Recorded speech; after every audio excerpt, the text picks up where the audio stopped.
It's a guy, a car, and a podcast. It's a guy, a car, and a podcast. It's a guy, a car, and a podcast. It's a guy, a car, and a podcast.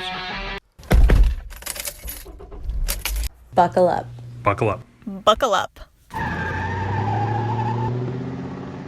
Buckle up, y'all.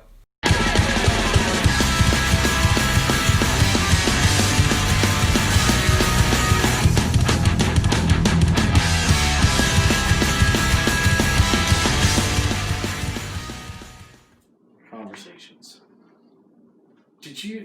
This is my favorite thing ever. You knew what we were talking about, and you're like, let me just make sure that this is going to be great. I had, when I finished, 2 full pages and 38 different positions I've held in my life. I've had 38 different paid positions. You almost doubled mine. I'm a young man. I don't know. Maybe I can still catch up. Oh, yeah, you got plenty of time. I hope not. I'd love to be done with. Of course, most of these were by the time I was 25. Oh, yeah. And then I started going, then I went 2 different jobs at 6 years each. And then I went to a job at 14 years and then finished up a job at 15 years. So 4 of my jobs was half my life. The other 34 were just getting there. Just getting there. Here we are. You know, you're one of a handful of people that have been on here more than once. Yay! How about that? Do I get an award for it?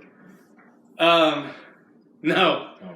And probably not even that many people listening or watching either. So there's no like social acclaim. It's really sad. Being on my podcast is a real low point in a lot of people's day. Oh well. Michael, I'll we're going have to to advertise. You can. Beauty of social media. Share it with your friends. They'll watch the YouTube. All right. That's the funny thing, because you share the YouTube link, fine. People, especially people of your generation, will click on it and watch it and have a great time. But most, I heard somebody talk about it recently. I think it was a fellow podcaster somewhere out there in the world, how there's a significant amount of people that have no idea where to find or how to download a podcast. I don't even know what it is. So the majority of what this thing is, most people won't get to. So YouTube's kind of a savior in that way, but the audio, because we're closer to the mic here, the audio quality is better here. So the better product, arguably, is the one that no one can find. But you know, we're in a quiet house, so it's not so bad. Yes. Yeah. Yes. Nightmare. Well, it was quiet. Michael's getting wound up. He is. He's just like, get your podcast out of my living room. But I'm glad we did that. And we were planning on doing this like a year ago. Yeah. Before you retired, I was like, we got to do this, and then it just never happened. So it's kind of nice that like this ran into another Father's Day, because then Sunday's Father's Day. This will come out like Monday, the following. So it's kind of a Father's Day podcast, kind of. It's like my dad from another angle. We talked last time about your father experiences. Now we get to talk about, I guess, where that went, how that sort of like influenced you or integrated you into the workforce. I imagine that had to come from fatherly examples, like get out there and make something of yourself, but maybe that's not true. I grew up without a father, remember? Well, yeah, I mean, you had multiple. Well, I had my real father until I was 5, who I don't remember. Right. And I had a stepfather until I was 14, who was more of a big brother than a father. Really? I never heard you describe it. Yes, really. That's interesting. Well, I never had feelings that I didn't get paternal feelings from him. Oh, like the way he treated you. Like yeah. He would didn't take accountability for you and stuff. Right. He just kind of... except for in the disciplining area. He took that very seriously. And that could be painful at times. Yeah. Wow. Interesting. Well, let's talk about then what...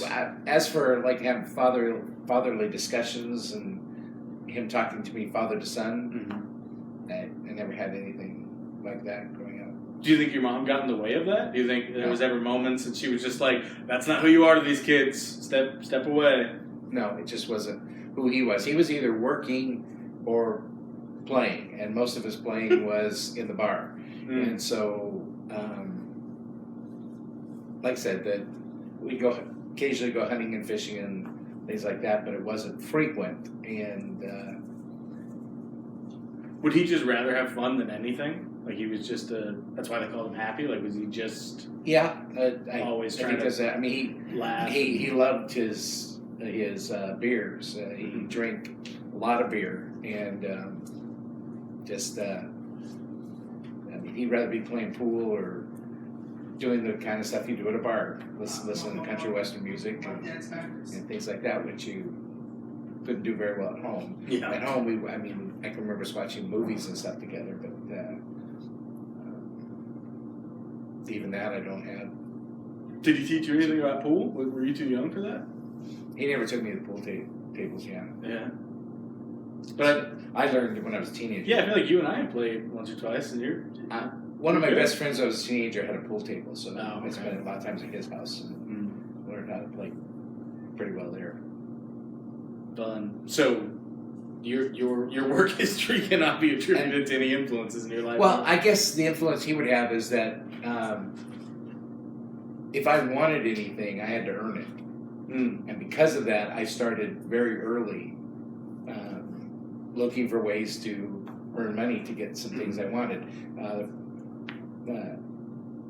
You see, I've got this list that I put together because there were quite a few things to go on. As I was thinking about it, the very first time I ever had a paying job was in Santa Rosa, California. And at that point, basically what I wanted was money to be able to go to the movies with my brother.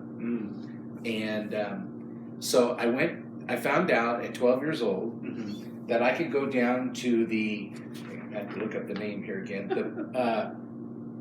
the Press Democrat in Santa Rosa, California. It was the main newspaper.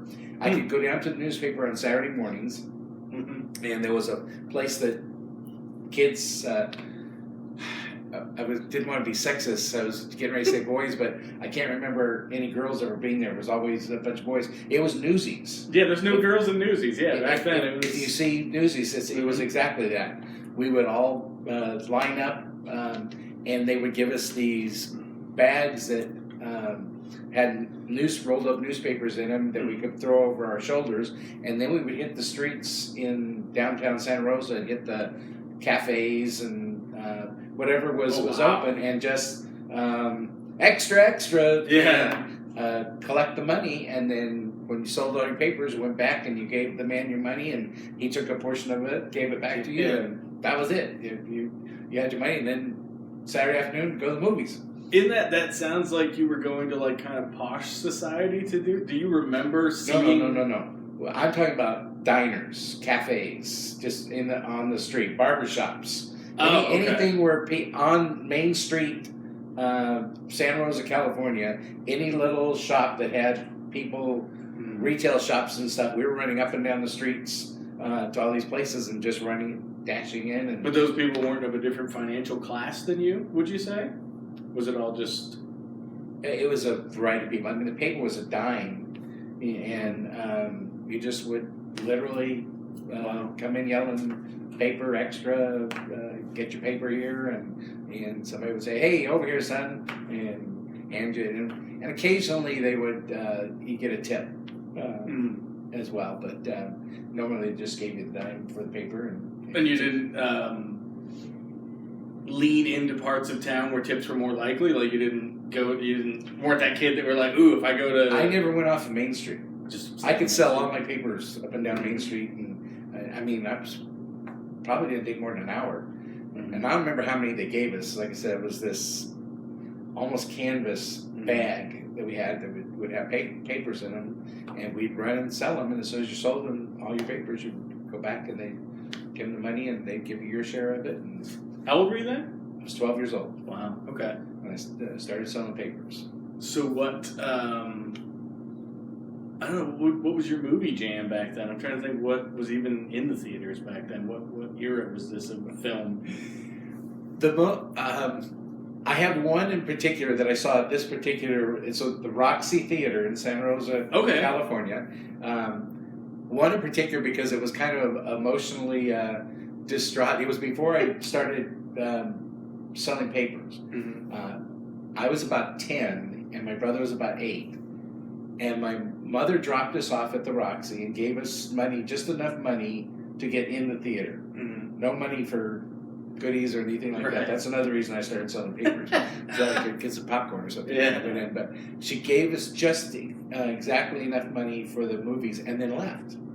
And I don't know where she was going, but she had something to do. And Yeah. and the movie was going to babysit us. Yeah. And the movie that they were showing was Babes in Toyland. Wow. It had just opened up. And I remember this is so vivid because when we got up to get our tickets, apparently they had changed the prices on the tickets, and it was more than I had. And we didn't have enough money. We had enough money for one of us to get in, but not both of us. Yeah. And I remember taking my brother and walking away from the ticket booth and sitting on the street corner and bawling, not knowing what to do. I'm a 10-year-old boy. I don't. We've just been left here. We don't have enough money to do what we want to do. And some wonderful man walked up and asked me what was wrong, and I told him, and he gave me the money that they were missing. We were able to go in and see Babes in Toyland. And now when I watch the movie on video and stuff, I realize they had an actual curtain. If you remember the movie, in the movie there's a curtain that opened, but the theater had a curtain that opened just as that was happening, and I thought that first part that lady was really there on stage. For years, I told people I got to see the actual Mother Goose until I realized one day when I was watching the movie, you teen bat, you were what? It was the movie. You didn't see her. She wasn't really there, and I was. I guess over the years I was also thinking, how in the world did she tour from movie theater to movie theater to do that? But I honestly, at 10 years old, thought Mother Goose was standing on the stage. Wow. And when they opened up, and then when the second curtain opened up and the movie started, then that was the movie. But she had really been there in my mind for so many years. And I can't. Old Yeller, I probably saw Old Yeller at that theater. That would have been about the same time period. But the only one that's vivid is Babes in Toyland. Yeah. That one I can absolutely tell you that I saw that in the Roxy Theater in San Rosa, California. That's awesome. So then you saw that got you all hyped up. You got a job. You started. Yeah, so I started working for that. But then my parents had bought me a Swin one-speed bicycle, two-wheel bicycle with the pedal brakes, just the basic Swin. Yeah. And some of our neighbors had like 3 speeds and 10 speeds, and I coveted those. I wanted one so bad. And back in those days, when you bought comic books, there were always advertisements on the back pages of the comic books. Sure. Yeah. And one of the things that they advertised all the time was selling all occasion cards. Like the Christmas cards and stuff like that that come in the boxes. But you know what I'm talking about. I think. I mean, I know the concept of just like cards, like a Hallmark card, but you're saying one that would work for any holiday. No. The box would be miscellaneous. It would have Christmas cards and birthday cards. Something for every. That's it. And you could sell them, and you could get paid for selling them. But what most people want to do is they had prizes. You sell X amount of boxes of cards, and one of them was a 10-speed Swin bike. And I begged and pleaded when I was 13, I think. Yeah, I was 13 years old. And I begged and pleaded my mom and stepdad to let me get these cards and sell them. And I got them, and I started selling them. And at 3 months, I was still going gangbusters. Neighbors hated me. I was banging on every door in the neighborhood. I had sold tons of these, but I was only halfway there after 3 months. I was beating my brains out. When I came home one day, and the 10-speed is sitting out in front of the house, my mom and stepdad had bought out the difference between what I had not sold yet and what I needed to, and got me that 10-speed bike. So I had that 10-speed bike until I was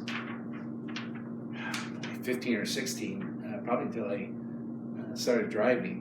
And it's going to tie into another job here in just a minute. Okay. So that one I didn't get paid money. I got paid in an object in the bicycle that I got.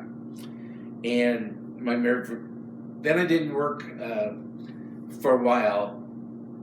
My mom and dad split up within a year of me getting the bicycle, and we moved out to Maryville. Moved from Santa Rosa to Maryville, and our life was just really messed up at that point. And so I didn't work for a year or two until we got to Maryville and got settled in a little bit. And then I was going to, I just started high school. I was a freshman in high school. And I was going to Maryville, and Maryville at the time was on double sessions. They were building Trevor Brown, but they hadn't finished it yet. And so they had way too many kids for the high school. So they had set it up on double sessions. School would start at, one session would start at 7 o'clock in the morning. You had 6 classes, but you'd only take 5 a day. Yep. And the first session ended at noon, and the second session started at noon and went until 5 or 6. And every day you dropped a class, so you had to remember which day it was, and it got really confusing. But the issue was my mom would drop me off on her way to work, and I had morning sessions at that time, and then I'd get done at noon, and I'd have to wait until 5 or 6 o'clock at night when she'd get off work and come back and pick me up. And I mean, there were still people there because the next session of school was starting, but I didn't have anything. I'd do all my homework and stuff like that, but I wanted to be able to do some other things. If I wanted to buy some lunch or something, and I wanted to be able to do that, so I took on a paper route, a genuine paper route with my 10-speed swim bicycle. Did you have a basket? No, I had another canvas bag thing. I had 2 canvas bags. Uh-oh. I had enough papers that it took 2 canvas bags, and I looped them over the front of my bike, filled them up. Funny story about that. One morning I was delivering the papers, so I had to deliver the papers, like 5 o'clock in the morning to get them done and then be able to get to school. Okay. And so sometimes I would be a little groggy that early in the morning. Yeah. And one morning I got started, my bags are completely filled, I was taken off, and I was just exhausted. Wasn't paying real close attention to what I was doing, and rear-ended a parked car. And when I started over the handlebars, I was going through the back of their car, through the windshield. It would not have been pretty, but these bags flew up in the air and acted like airbags and caught me before I hit the car. And so I just crumpled up and had to pick up my big bags. There was no serious damage to any vehicles or me or anything else, but I decided paper route was not for me. I did not like paper route. And we moved not too long after that to Glendale. And at that point, I was getting very close to, I was 15, I had my learner's permit. I was getting very close to being able to drive. And my mother had made it very clear that the only way I was driving is if I paid for half the gas and half the insurance for the vehicle. She owned a little Rambler Classic. That was our car. So I got motivated to earn some money. Is that a Ford? What's a Rambler? I've heard of it, but I can't it was the original American Motors cars. They were called Ramblers. Okay. And this was a Rambler Classic. This was and it was almost shaped like a box, and was really heavy duty. What would it compare to, like, I don't know, maybe like the 80s? Was it like a Mercury, or was it like a what's that thing, like the Grandpa got us, that like Cordoba, like just a big No. muscle car? It was a mid. Well, for that day, it probably been almost a compact car. It was 4 doors.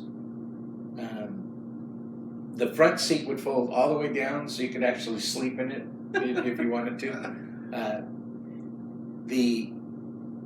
I remember in my wild days when I when I did start driving, I became a teenager, and I would take it out at nights. I would get in races with other teenage boys and stuff, and it topped out at 80 miles an hour. That was all she wrote. If we were racing long haul, I was dead because it topped out 80 miles an hour. But it would turn a corner at full speed. It was so heavy, and I guess the axles, the width of the axles, it was just built right so it would stay on the ground. Rambler, I believe, and Jeep were the same company. Oh. So it was kind of like a heavy-duty Jeep, but with a family.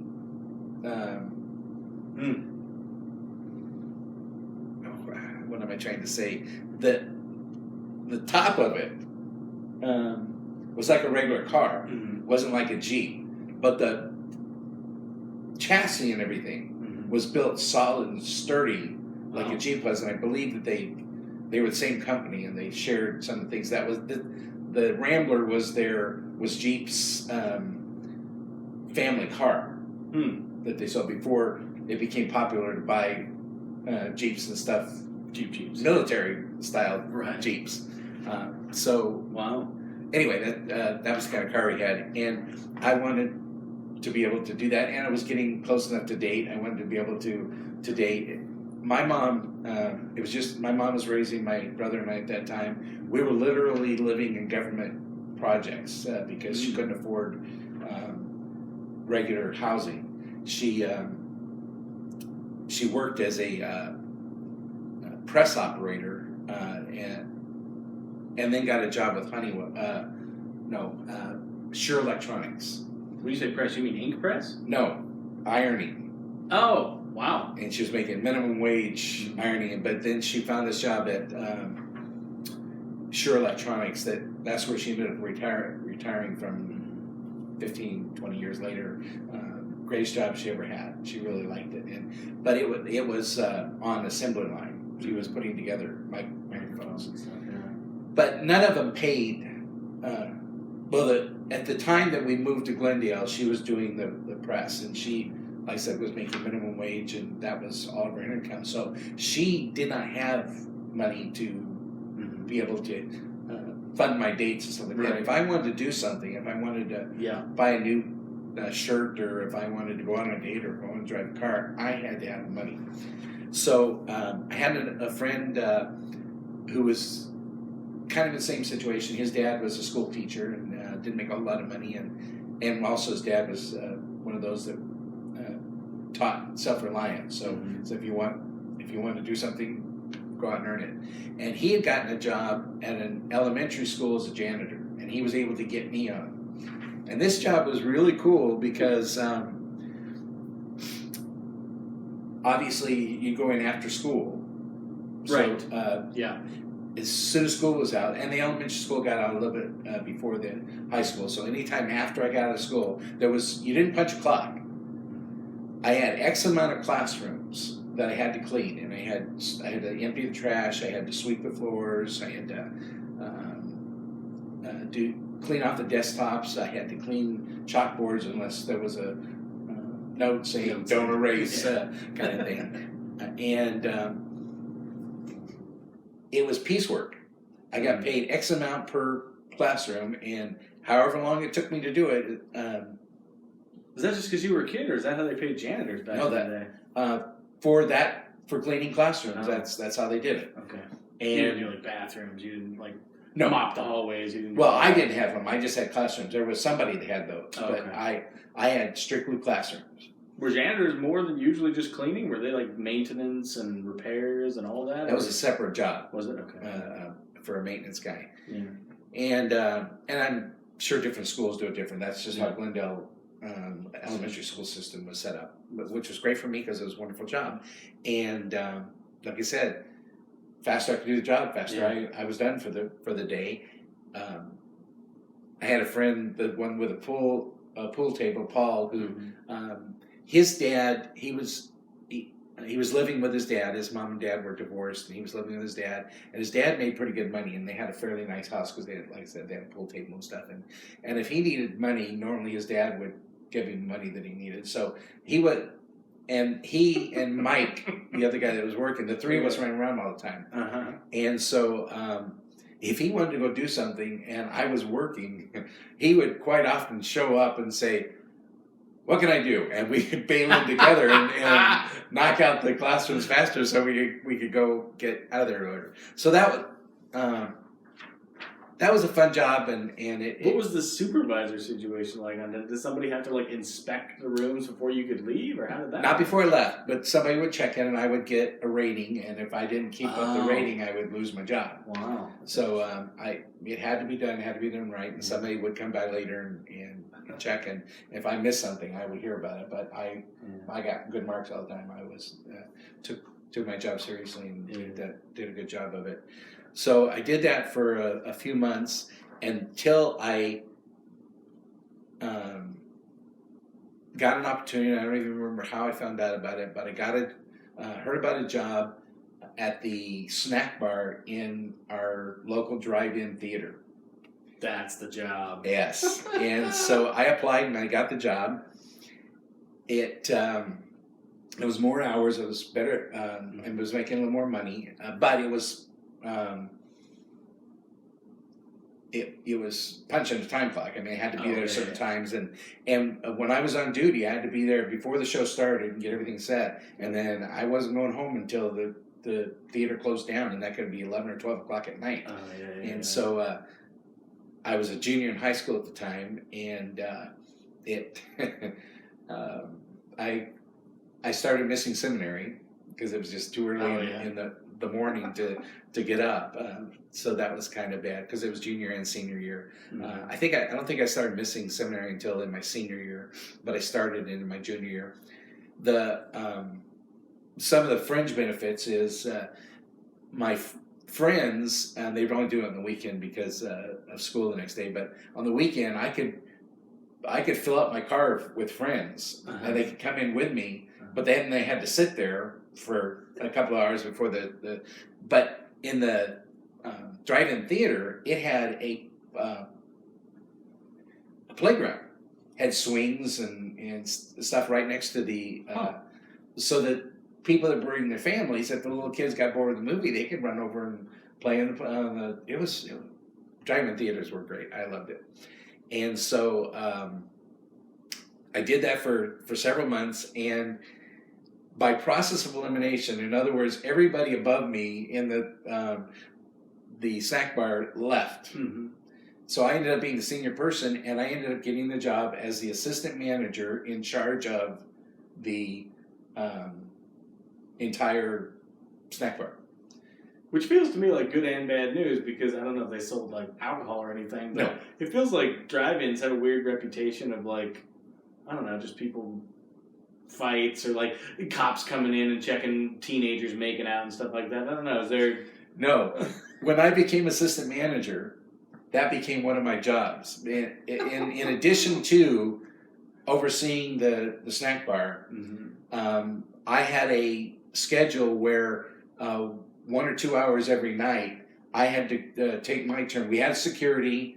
We had a manager for the location and an assistant manager for the whole location, and then I was the second assistant manager. The four of us took turns walking the property during the movies and watching for rocking cars and windows getting fogged up. Yeah. One night I was on that duty, and we carried a big flashlight. I was on that duty, I was walking on there. There's one car that was fogged up, you couldn't even see who was in it. And I tapped on the window, and the window rolls down, and it's my friend Paul making out with his non-member girlfriend. He had joined the church. He had stole the girl that I wanted to date, the LDS girl I wanted to date. He was dating her. And behind her back, he was dating this other girl, and I mean, she had her blouse off, and they were going at it hot and heavy, and I had to tell him to knock it off or go someplace else. That was very embarrassing. But so I did those things, as well as in the snack bar, we sold candy, we sold popcorn, we sold pizzas, and sodas. Well, candy was big back then. Same. I mean, now we've got like Sour Patch Kids and stuff. No, that it was it the M&M's, Skittles. What was Juju Beads. Okay. A lot of them are still sold there. The Junior Mints. Okay. All those that you see that are in classic boxes, those originated in those drive-ins. Wow. And we had all those things. The nice thing about it, when my friends would come in and stay in the car, the one thing I could do is during my break, I was allowed to take them a bag of popcorn. If they wanted a soda, they had to buy that, but popcorn, we made so much money on popcorn that I could give away popcorn all day long, and the boss didn't care. From those of us that worked there, we would get a special treat every once in a while. The pizzas we made, the crust came in frozen, and we would thaw them out and then put the and then build the pizzas and cook them there in the snack bar. And every once in a while, you get a broken pizza crust, and that's how they inventoried them, was by the crust. So we would just mark off one destroyed pizza, and then we were allowed to make that pizza and have it during our breaks and stuff. And once in a while, I remember one night, may have been like it seemed like it was a special evening, like a New Year's Eve. That was one of the problems. I missed out on a lot of things because the theater goes every night. Yep. And once I became assistant manager, I was doing a full five nights a week, and so I was working my tail off. And I remember this one night, there was a special night, and the movie had ended. We were cleaning everything up, and the manager came in, and he said, "Where are the pizza crusts?" And I picked one up, and he had a pizza cutter in his hand, and he poked it right through it. He goes, "Oh, that one's damaged." And he did it to like two others. He said, "Okay, let's have," and we made up a bunch of pieces and had a party. And we could have all the soda we wanted to drink and all the popcorn we could eat. So that was fun. I mean, in that pizza places existed, what was the quality comparatively to, I don't know, what was around back then? Pizza Hut or? I would compare it to a Pops John's today. Oh, so it was good. Yeah, it was good pizza. Wow. Everything was fresh pizza toppings.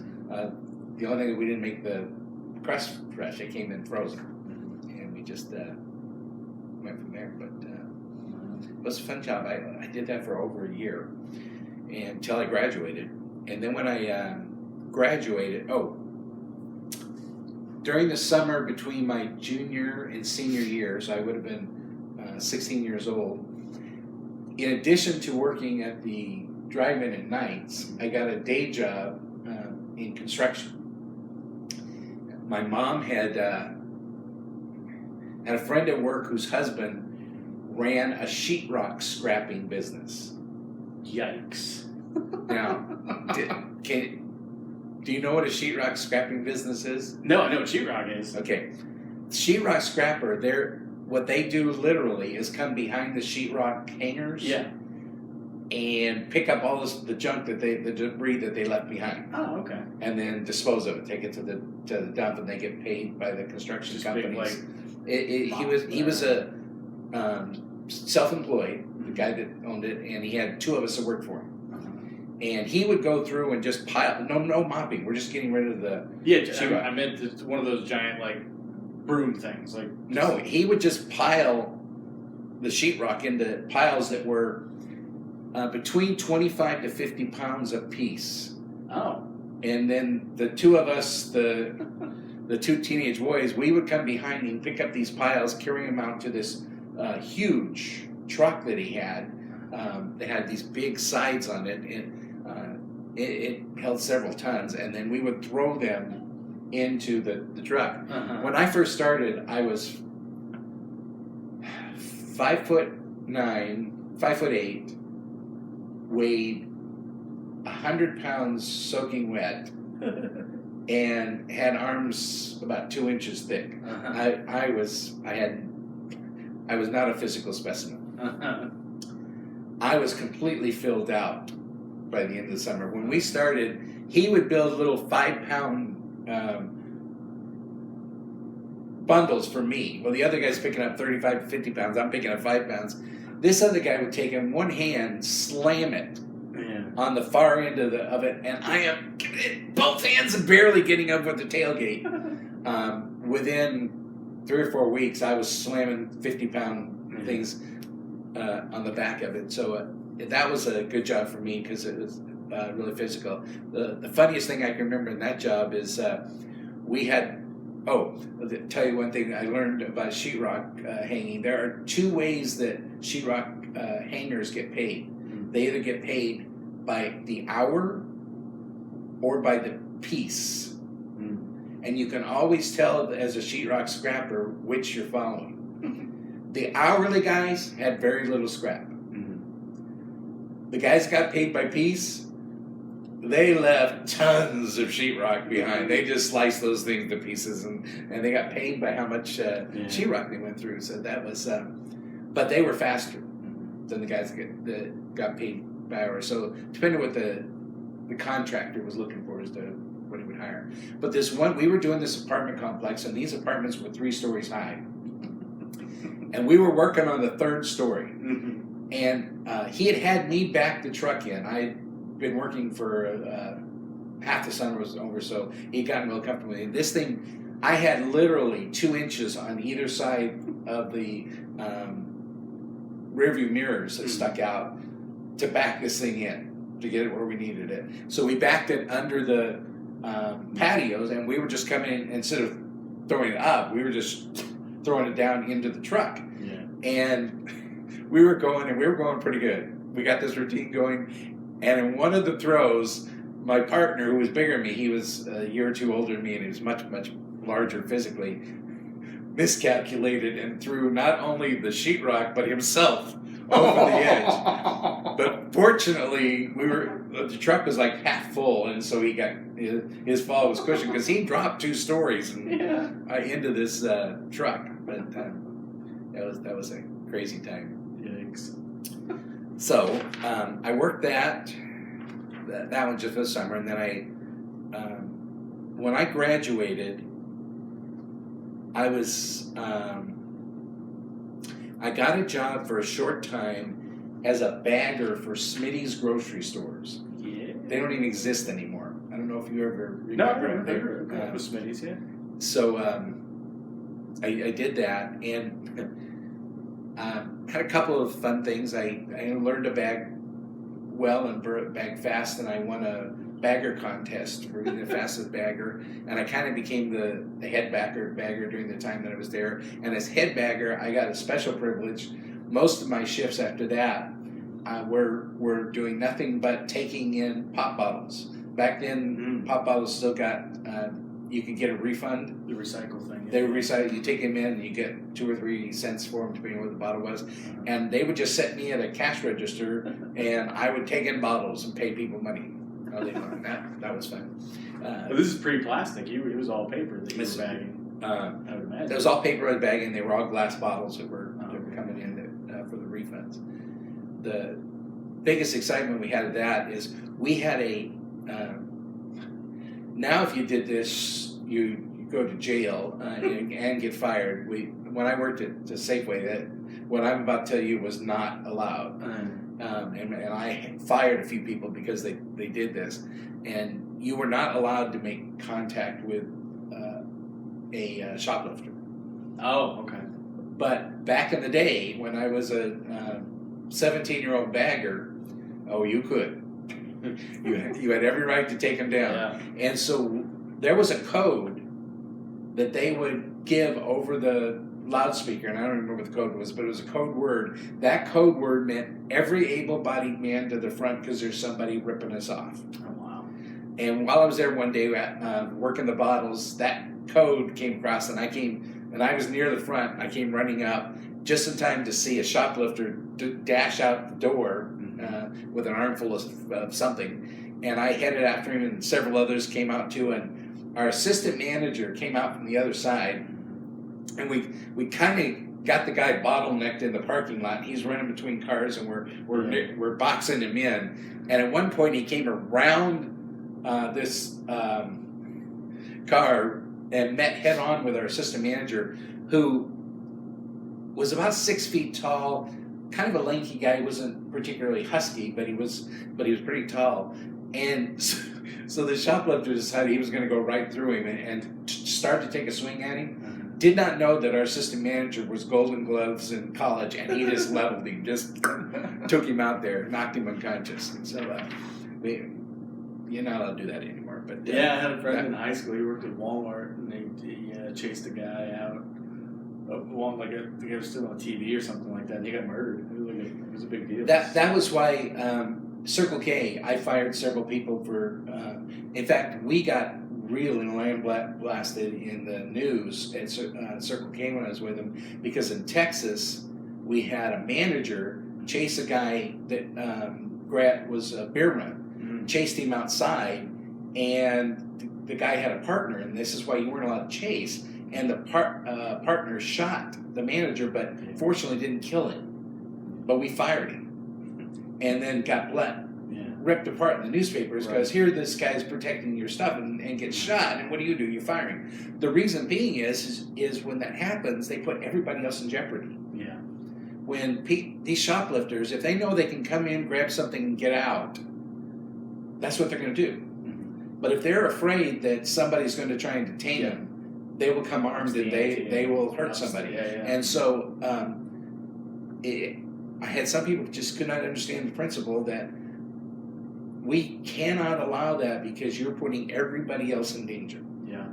And no matter how many years you've worked with us and how good you are, you do that and you're gone. And so it's interesting how thinking like that is so relevant right now, where there's just so much conversation and so many high emotions, when the truth is we need to cool our heads, and we need to think logistically and logically about what's going on, about the ramifications, and about how our behaviors and decisions can impact what's happening rather than just exacerbate it and cause more problems. Yeah, I'm kind of jumping ahead because of what we're talking about, but the subject's interesting.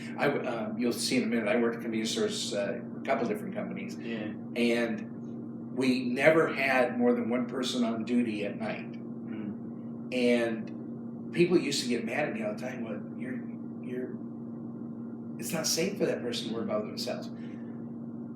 7-Eleven did a test and proved exactly what we knew would happen. They started putting double people on graveyard, and quadrupled the amount of injuries of employees. And I'll give you an instance where when I was in California working Circle K, I had an employee killed. And what had happened was there was a second employee on duty that night who was working the cooler. And the guy came in and robbed the place and was just getting ready to go when the other person came out of the cooler, and he didn't know he was there, startled him, and he fired his gun and killed one of our employees. And so it literally, I know it doesn't seem intuitive, but it is safer for one person to be there and the robber only having to worry about one person. They're less likely to do any harm to them than if there are multiple people and they don't know what's going on. Anyway.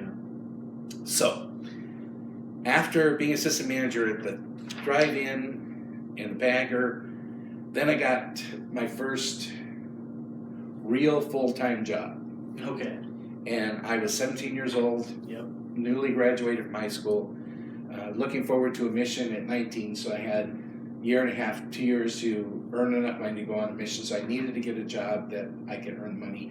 And our counselor in our state presidency was very wealthy, and I can't remember, his real company was like a construction company or something, but he had 3 other companies, another company that had 3 sites on it that was a money earner, but it was kind of more fun for him than the fact that it made money. But it was, and what was, he built 3 miniature golf courses, really nice miniature golf courses, and he hired me to run one of them. And they are still around? No, they're all finally gone. And they were the premier miniature golf courses in the valley. He had one, Green Gables. I worked all of them at one time or another, but Green Gables was in the classiest area. It was like around 40th Street and Thomas area down there, and they've since leveled it and put up big office buildings and things there. It was a kind of a Camelot theme. It was Knights of Castles and things like that. The one I was originally hired for was the one in the center of town, and that was I'm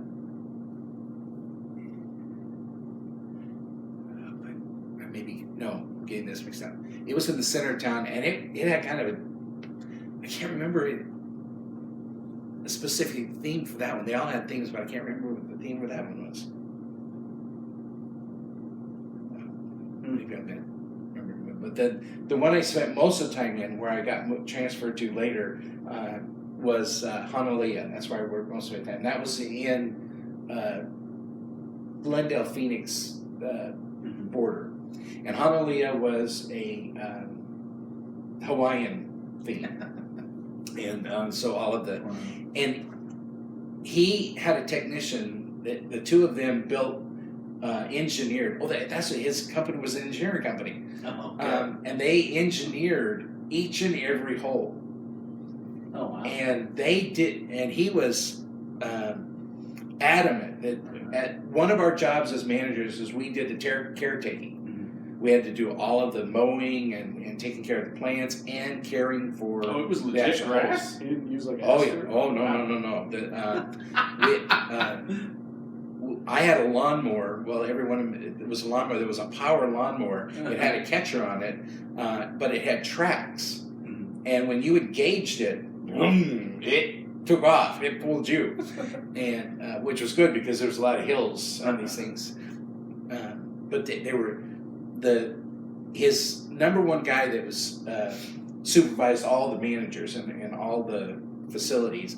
He not only helped engineer each hole, but he was a landscaper, a magnificent landscaper, and he would do the initial landscaping and teach us how to care for all the plants and everything. But these were so well set up and maintained that if you struck the ball properly, the direction it was supposed to go, you'd get a hole-in-one every time. It would not miss. And you know that I like the miniature golf. That's where I got it from. And I got really, really good and learned why it was so important. It's no fun at the miniature golf courses now because they don't maintain them. There's little ripples and stuff. I mean, if there was anything in the carpeting, ripples or anything, it came out and it got replaced.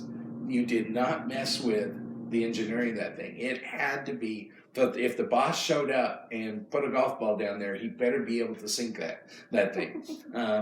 Because, and then, it had the windmills and different traps and stuff and everything, but they were just amazingly well done. And so I did that for over a year, had a ball there. The only downside is when I first started going to work for him, he was the counselor in the state presidency, and I don't know if you heard this name, you may have read one of his talks or something, but General Authority H. Burke Peterson, he was our state president. Oh, no kidding. Yeah, and they called him from state president to the presiding bishoprics, where he started as a general authority. He was in the presiding bishopric, and my boss took his place as state president, which during that time I'm working for him. He's now the state president, and I went to a state conference one time, and I was sitting all the way back on the stage, horsing around with one of my buddies. Yeah. And all of a sudden I hear from the state president from the pulpit going, "We'd like the following people to come up and bear their testimonies, starting with Bob Blaylock." I'm all the way as far back as you can go, and I gotta march all the way up. One of the downsides of working for the state president. I don't remember why I decided to leave there. I think it's just because I found a better paying job, and I was was about 8 months out from my mission, and I was getting worried that I wasn't going to have enough money to go, and my mom couldn't afford to help. And so I somehow found out about a job as at Farrell's Ice Cream Parlor. Ah, yeah.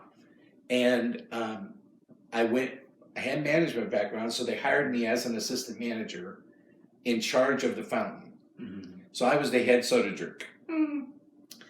And that what did they was... have back then? I mean, nowadays, What's that? What did they have back then, soda-wise? I don't imagine it was like all the stuff we have today. Oh. This... Well, I guess this was the 70s. Okay. Farrell's Ice Cream Parlor was a full-blown restaurant. Okay. And it served, all kinds of nice sandwiches and things like that, hamburgers and fries and stuff like that. It was a birthday party go-to place. And then it had a full-blown soda fountain, which is what I was in charge of. You could get any kind of ice cream sundae you could imagine, as well as different kinds of fountain sodas and things like that. And then they had two things that was their calling card. Uh-huh. One of them was the pig's trough, and it was literally a double banana split. So it had 4 bananas, no, two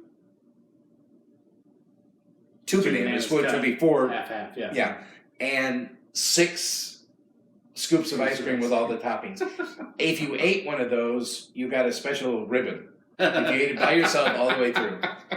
And then for... So demoralizing. Oh, no, people love that. And made a big deal when...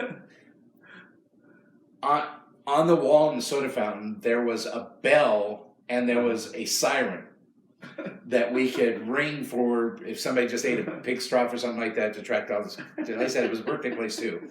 And had a full kitchen. And then the big thing for birthday parties was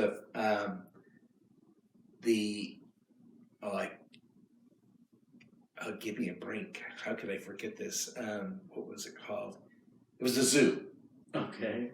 This thing was a bowl that was this big around and about this deep. It held 15 pounds of ice cream. You put every ice cream flavor that you had in there. We always put spumoni on the bottom because that was an Italian ice cream hardly anybody bought. So we always put it on the bottom and packed it heavy. Because by the time they got down there, they didn't know what they were eating anyway. And then it had every topping that you had, and then it had little plastic animals strung across the top of it. And then this bowl, when it was ready to be delivered, would fit in this carrier that it took 2 busboys. It looked like a travois. Okay. You know what a travois is? I'm picturing like pallbearers or something like 2. It's 2 sticks with a covering in the middle, like the things that in Africa that they would carry people on. Yeah. Or luggage and stuff like that. Yeah. Okay. But in the center of it, it had a hole that was just the right size to drop the bowl in it. So like the Ark of the Covenant, like that. Exactly like that. Yeah, and yet they could carry it either down at the waist or up on their shoulders. And when it was time. When I would finish one, I would call them up, and then don't know if we make an announcement or we just start ringing the bells. I would ring the bells and do the siren, and they would run up and down the aisles with this thing and then deliver it to the people in charge, to the party. Yeah. I was also in the morning when it was slow. I would come in early and work I was trying to get all the hours I could, work as a backup cook. And a lot of the food preparation that I can do, I learned it there. Prepping the salads, prepping stuff like that. And I was the backup for when the lunch rush would first hit, they'd want their lunch. So the drink and ice cream sundaes would be low on the totem pole. They were getting food. So the way we had it set up is I would go back and back up the short order cook during the beginning of the lunch rush, and the manager would step in and take care of whatever drinks and stuff they needed. And then when they were once they had their food, then they would start ordering the ice cream and stuff, and then I would switch back and I would start scooping ice cream again. Amazing. All of our ice cream came in 3-gallon tubs, and they were round, and they were specifically designed that way. And we had these open scoops. They were designed this way because you could learn, and we had to. We were required to be able to roll a scoop. If you learn how to roll your hand just right, you can roll it so it always comes out a nice neat ball, and you can make it hollow in the middle by the way you dig it and roll it. So we had to have. They had to be a certain diameter size, and they had to weigh exactly 2 ounces or whatever it was. I can't remember what it was. And literally, every once in a while, my boss or a regional boss would come in and throw up a scale, and I'd have to throw a scoop up there, and it had to, every time, be exactly the right size and exactly the right weight. And you just got so that it became second nature to scoop like that. If you were doing something like a dish of ice cream, we had a spade, and we would do a slab of ice cream, and it had to weigh a certain amount. It had to be a certain size. Same thing when we were doing zoos, we would use a spade because you could do a larger piece of ice cream when you were throwing it in there. Anyway, so I did short order cook as well as the fountain. The head cook and I worked a lot together because we worked the days, and then I would work Saturdays. And during the week, it was in a mall. It was like one of these restaurants that's right. It's at Christown Mall, and it was right connected to the mall, but it also had an opening to the street. So, and it had an opening to the mall both. And because it was a big birthday place and stuff, evenings and weekends is when we got slammed. We did a good business during the week, but we weren't in the mornings especially. It was kind of quiet. So he and I would every once in a while we'd get a zoo, we'd get a small birthday party or something in, and I would make the zoo. And instead of having we usually only had one busboy on duty at that time. We'd have the busboy come over and run the siren, and he and I would run the zoo.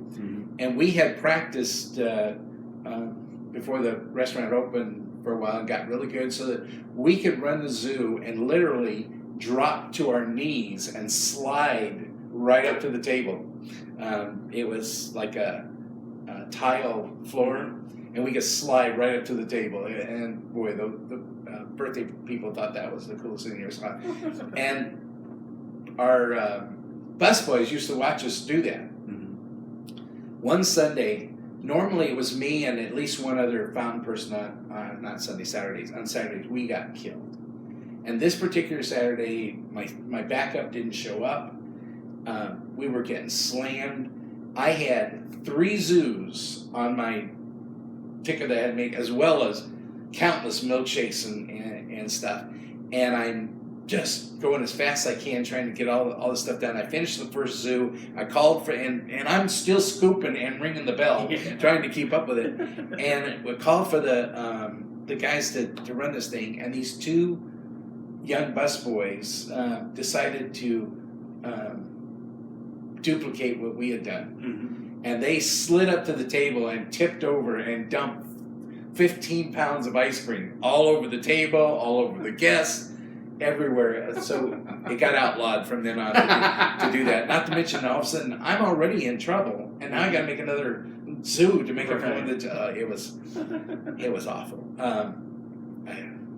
It was a bad day. Right. But in addition to those jobs, I was really trying to earn as much money as I could, and I was looking for every opportunity. And I found out that once a week they had a crew that would strip and wax the floors. That's how we slid. This is wax floors. And I got permission to get paid on the side to come in on those nights and work the janitor group and strip and wax. So I did that. I remember there we had a fun time. We always had music playing real loud, and Cheech and Chong were just becoming popular, and we would listen to Cheech and Chong while we were stripping the wax and just crack up at nights. That was a lot of fun. And then I got to probably the best opportunity in my life, because for probably the only time ever I became a paid performer. Our boss decided it would be really nice on Friday and Saturday nights if there was a barbershop quartet. And I auditioned and I got the baritone part. So again, got paid under the table because he would have paid me overtime because I was already working 40 hours a week. So I got paid on Friday and Saturday nights to come in and sing for a couple of hours in this barbershop quartet. And that was special. Do you remember what numbers you guys did? We did all the standards of barbershops stuff. A lot of the same songs that you hear in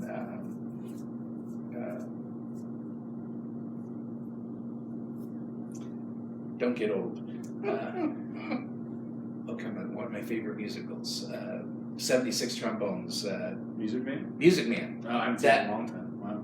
Remember, he's got those 4 city councilmen that are giving him a hard time, and he goes, say that again, and gets them to each sing a note, and before you know it, he's turned them into a barbershop quartet. That's interesting. They spend the rest of the show everywhere they go and singing together. And a lot of the songs that they did, we did all those songs, and I learned lots of barbershop songs. But that was another thing. I only got paid for when I performed, and we had to practice 8 or 10 hours a week that we didn't get paid for. Because they had to be memorized. And the one good thing was that Farrell's outfits that we wore were the same outfits that barbershop quartet would wear. We had the straw hats and the vests and bow ties and the whole 9 yards. So we just wore our normal uniform stuff to sing in. And part of the reason I got to do it is that the manager who thought of the idea was the first tenor in our group. He had a phenomenal voice and loved to sing, and he just thought. And I think one night he would come help strip the floors too, and somehow we got to some of them singing, and he went, "This isn't too bad." And one thing led to another, and we ended up getting paid to sing in a barbershop quartet. So I did that up until my mission, and then at age 19, I left on my mission, served 2 years in Mexico, came back, and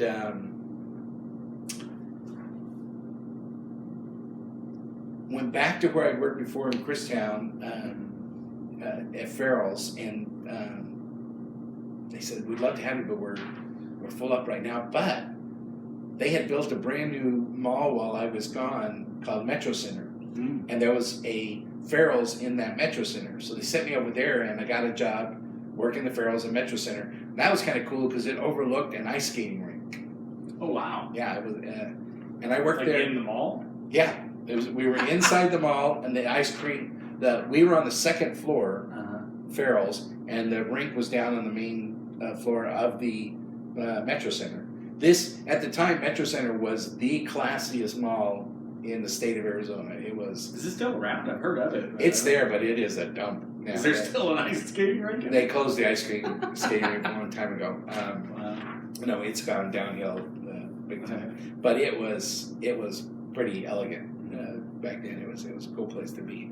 So I worked. But the interesting thing is I found out as I began to work in the soda fountain that I had to make the same size balls of ice cream that I'd always made, diameter-wise. But when I got back, there was a sugar shortage, and sugar prices were through the wall. So I had to make the ice cream ball the same diameter, but I had to make it more hollow so it weighed an ounce less than than the one that I'd been making before. So I had to relearn everything that I had done, but that was fun. So I did that for a little bit, and then I got an opportunity to get a job as a manager trainee for a finance company.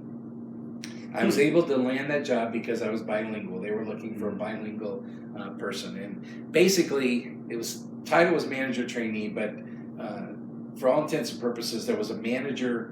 There were 3 men that were manager trainees, and there was 1 woman that was an admin for the group. So we all did the same things, but the low man on the totem pole got to spend most of his time doing repossessions. Oh. That was no fun. Yeah. And I did get to write a few policies. One of them was I got to write all the policies for Spanish-speaking people because I was the only Spanish-speaking person on the team. So I did get to do that. I got to write all the policies for that, and I also did what's called skip tracing, looking for people that had skipped out on their on the money that they had. I was only there 3 months, but in that 3-month time, I recovered more skips than any other person had for years. I mean, I held a record because my Spanish was good enough, and I was fresh off my mission. My accent was impeccable, and I would call up a number, and somebody would answer in Spanish, and I would respond in Spanish, and I'd say, "Estoy buscando Jose." I'm looking for Jose, and just very pleasant and talking to him, and they would think I was Jose's old friend. They would tell me where Jose was and where he moved to and what his number was, and I would show up at Jose's door, and Jose would go, "How'd you find me?" And Jose would pay me everything, and to time and time again, I collected all these. I literally set all kinds of records.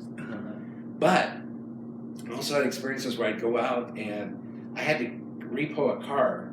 When I got there to pick up the car, we had told the guy I was coming, and he had 2 huge German Shepherds that were tied to the car.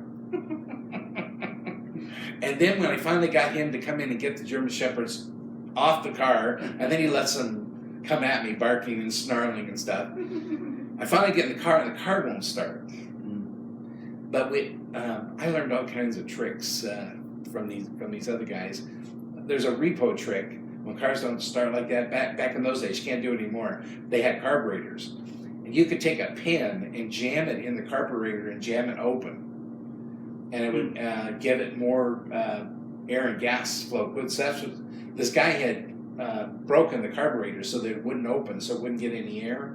So I just jammed a pin in there and got it started and got it down around the block so I couldn't see it, and then parked it and called a tow truck to come pick it up from there. But I mean, I was back in those days. There weren't cell phones. I had a pager, and I carried a roll of quarters with me wherever I went. And if I had to make a call, I had to go to a public phone booth. And there were lots of times I'd be in really seedy areas and have to go to a phone booth, and there would be people, and I was dressed nice, and these people are checking me out, and it was very frightening.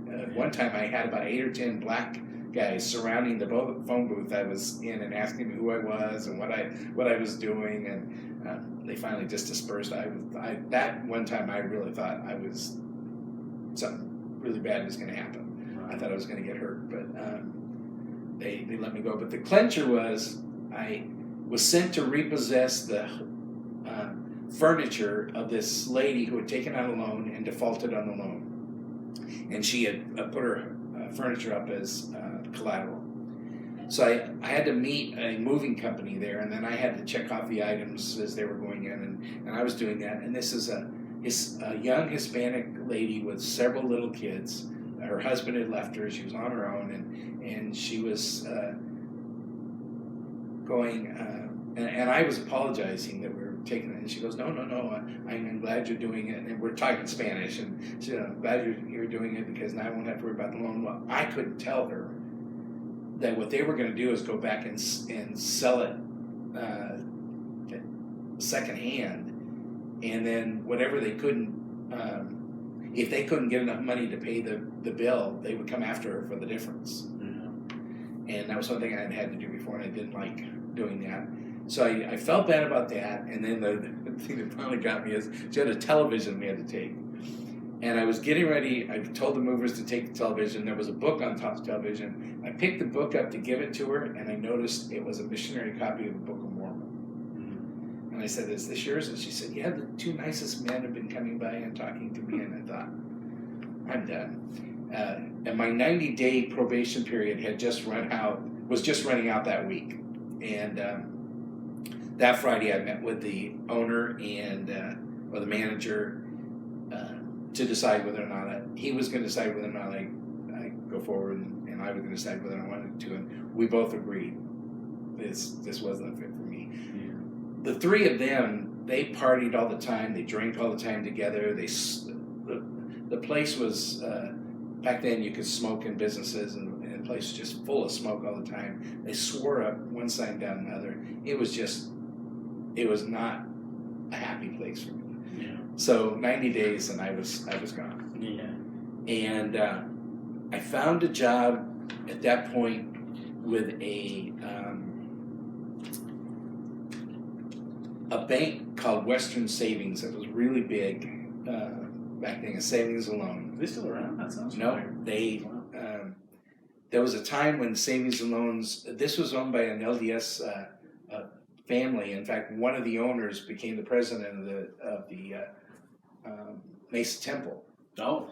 And the Driggs family, really good family. But there was one of the depressions that we had, almost all savings and loans, that they're built different than a regular bank, and their collateral is set up differently than a regular bank. Like It's a Wonderful Life, where like the whole community is kind of that's a savings. Yeah. Well, in fact, yeah, exactly. Bailey was a savings and loan. Yeah, but Western Savings was huge. Mm-hmm. They had offices all over the place.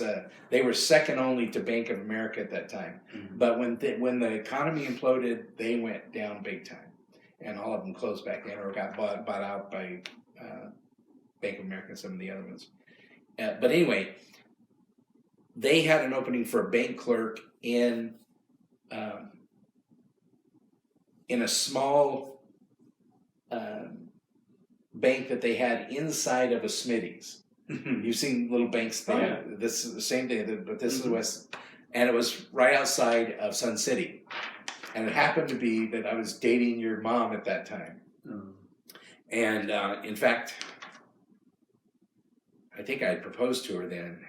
If not, I was really close to it. So I was thinking seriously, how am I going to support a family and stuff? This was a part-time job. I really liked the job, but it was only 30 hours a week. And it paid okay, but for family, it just wasn't going to hack it. One nice thing about it is, since we were dating, your mom would come down when I got to take breaks, mm-hmm. and they had a little ice cream parlor in there, and she'd get 2 ice cream cones, and we'd eat the ice cream cones during my break, and then I'd go back to work again. But I only did that a few months, and then I found a friend of mine was a press operator for a printing press, mm-hmm. and we were talking at Young Single Adults, and I was telling him I was trying to find a new career, and he says, well, we have an opening for a press operator. I said, I don't know anything about that. He goes, I'll train you. So I went to work for Speedo Copy, mm-hmm. as a press operator. And Speedo Copy had one big office, one big building with a couple of huge presses that were big enough that they could do newspaper size stuff, and then several of the offset presses, which are the small ones that just do 8.5 by 11 and legal size stuff. And the other one could do they could do multicolors and all kinds of stuff in there. They could do books, they could do binding and everything, and that's what they had built their business on. It was a father and son that owned this business, and then they had several people that worked for them. And along the way, they had built 2 little satellite quick print places that just had a single press, the camera you needed to make the plates for the press, and then some enough stuff that you could do some typesetting there on site. And they were little 1 and 2 man shops, and that's where I started. And working with Jeff. Jeff taught me in. And then Jeff decided he was tired about a year into it. He was tired of business and he left. And they decided they weren't going to replace Jeff, but they promoted me to manage that shop by myself. So for the next 4 years, I was a press operator and a manager of a single person shop. They would send a truck over with every day with supplies and stuff for me, and I could send stuff over there that I couldn't handle. That were jobs that were bigger than what I could do. And I was working there when your sister was born. I remember as it was getting closer, because I was a single person shop. They were going to have to send somebody to cover for me when it was time for the baby to be born, and so we'd work everything out. And I had.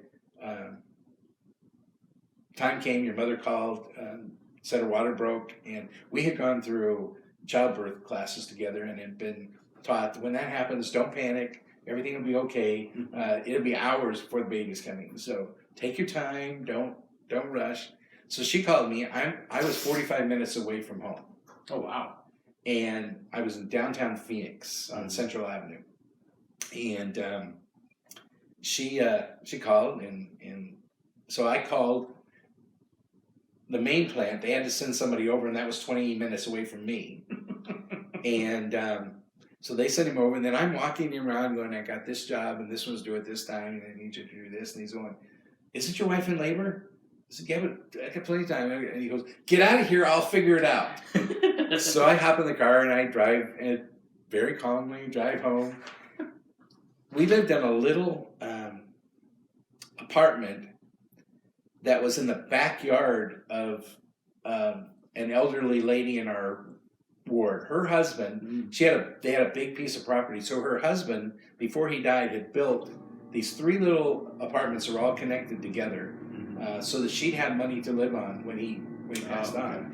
And all 3 of them had young LDS couples living in them. It was a great place to be young married.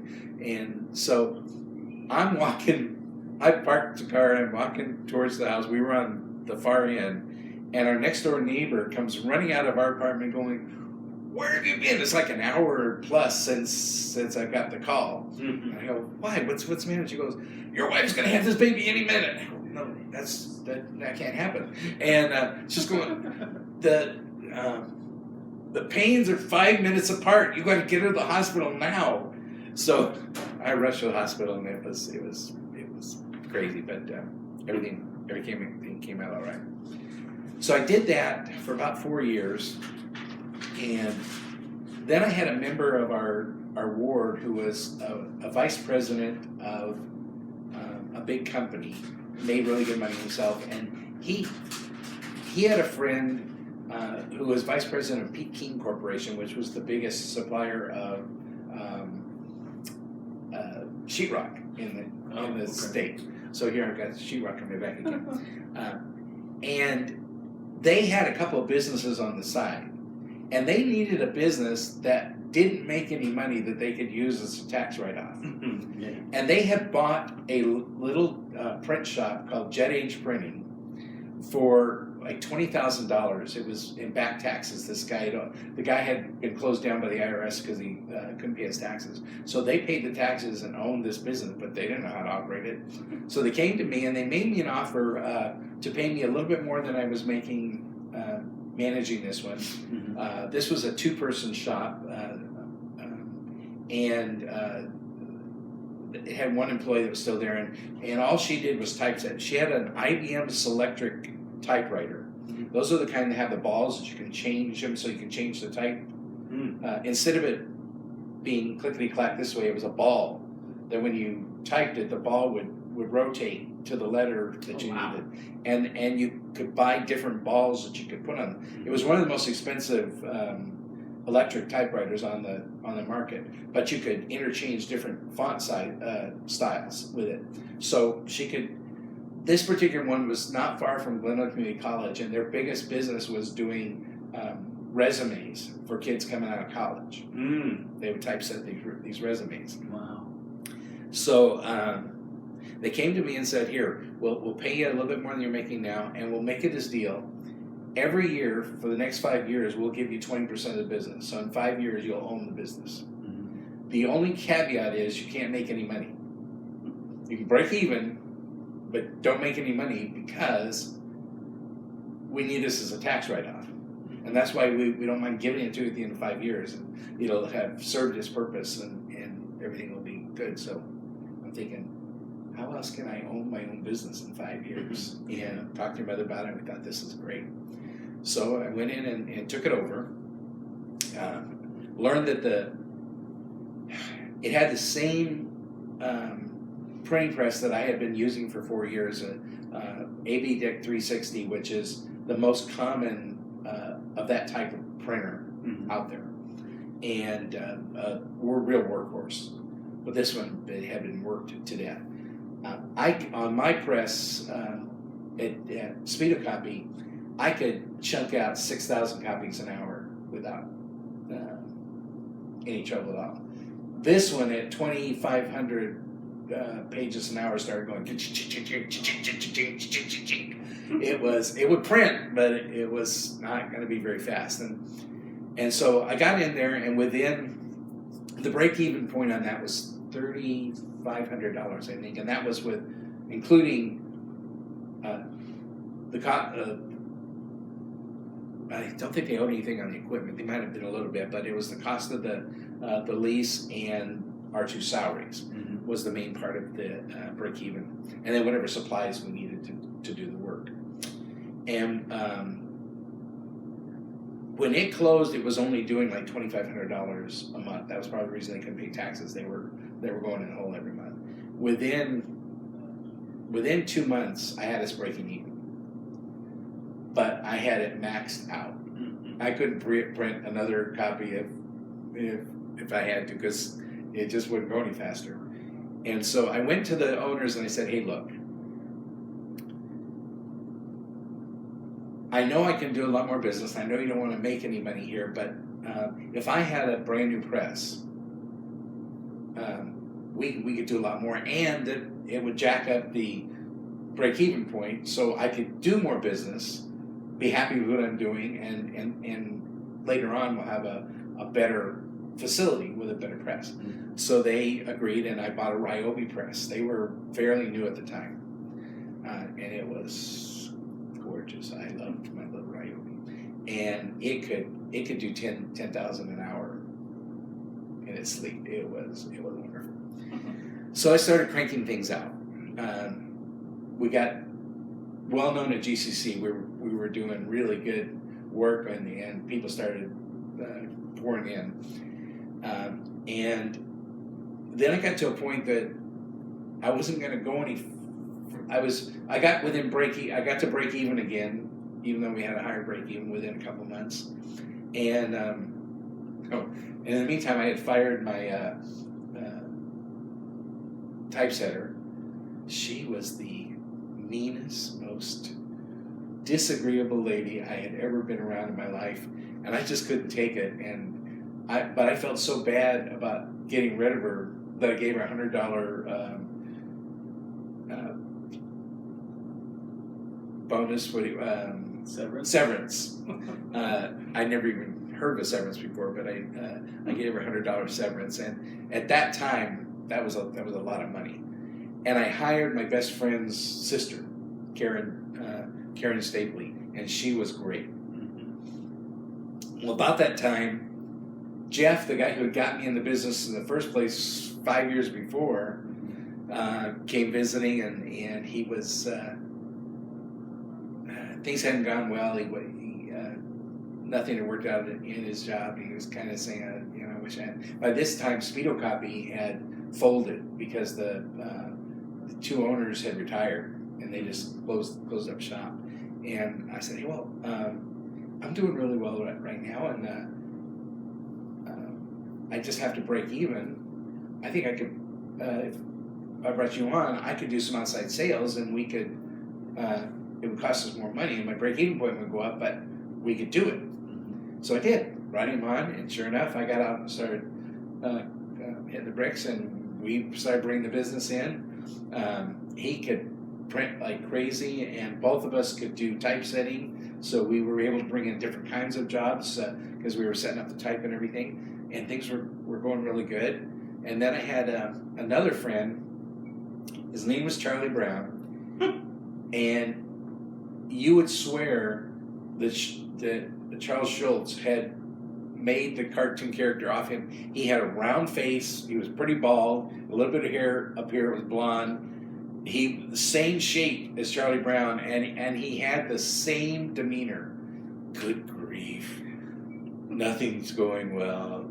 I can't do anything right. And because of that, he just had not had a job. And we were getting to the point that we were having a hard time keeping up with all the business that was coming in. And so I hired him to run the slow press.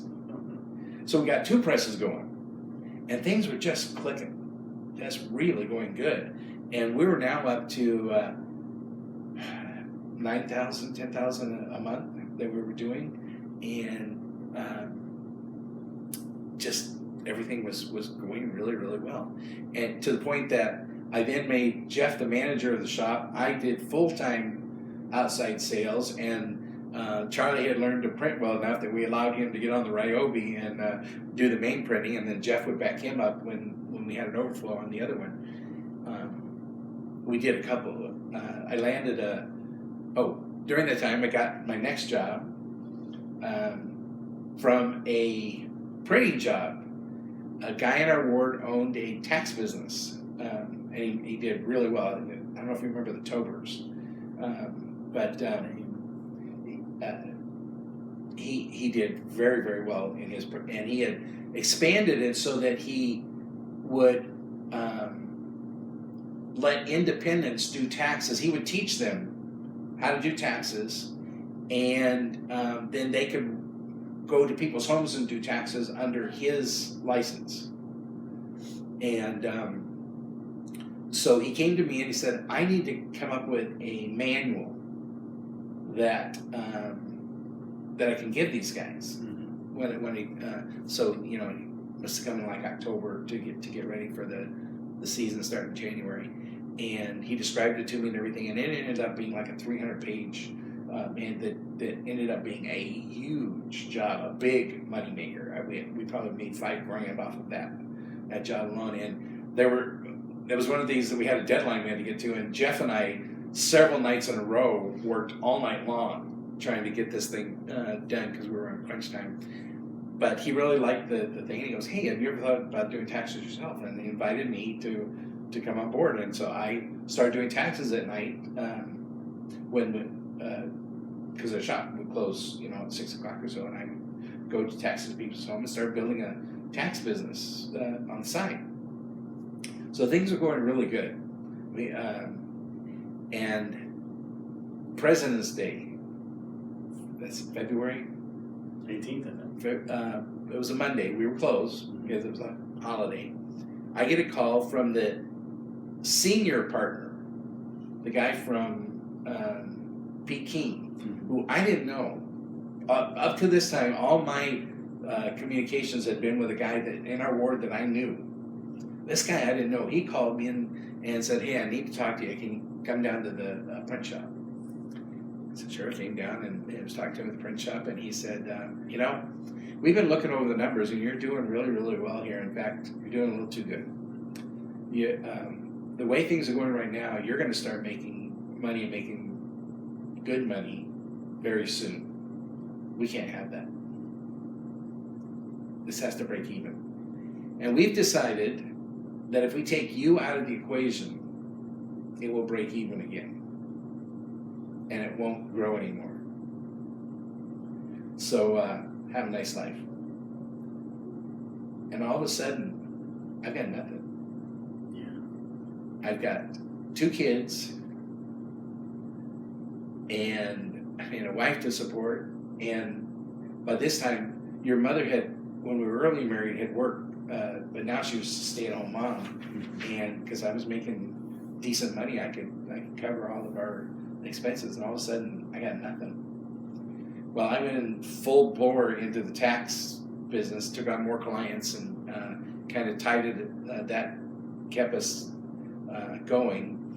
I forgot to tell you, before that, the same guy, I had actually seen him a month before. He had come in. I didn't realize what he was doing. He was looking at what was going on and was making the decision then to let me go. He came in a month earlier and had checked out the shop, and he saw Charlie.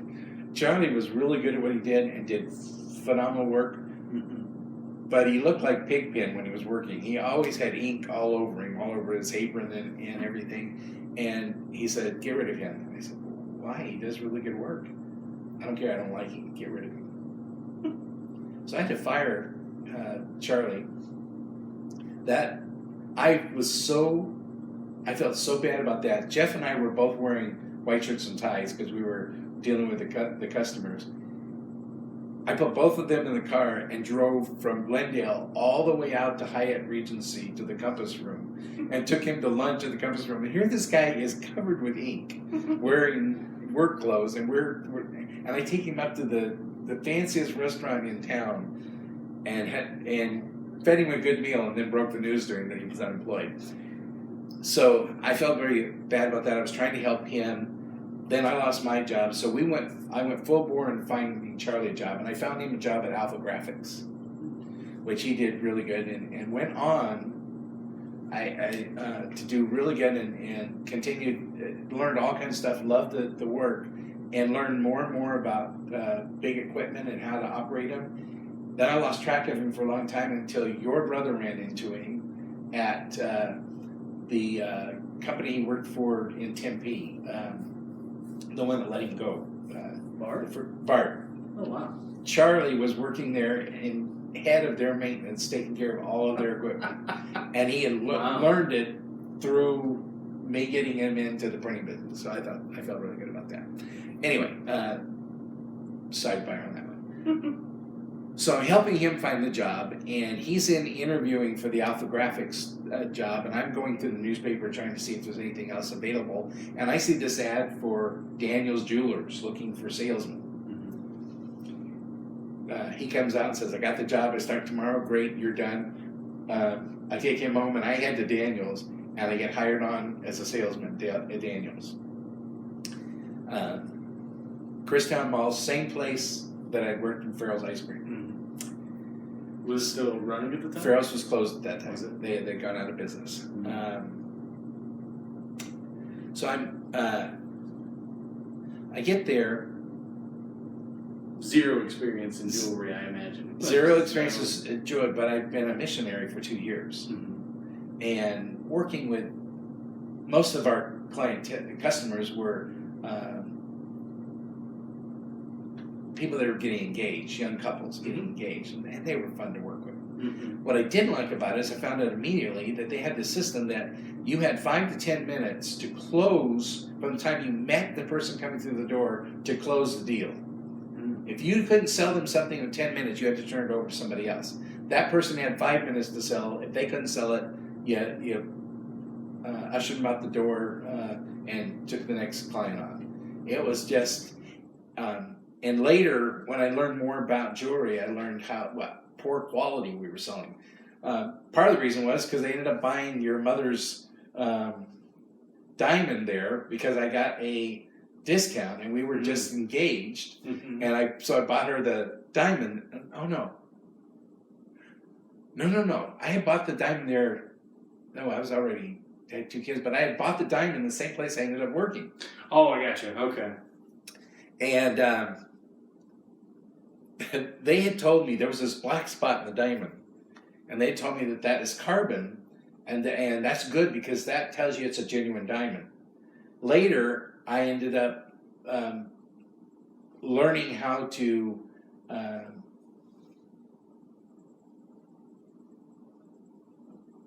was becoming a gemologist. I was taking classes in gemology. I'll talk about that in a second. And I learned how to appraise diamonds.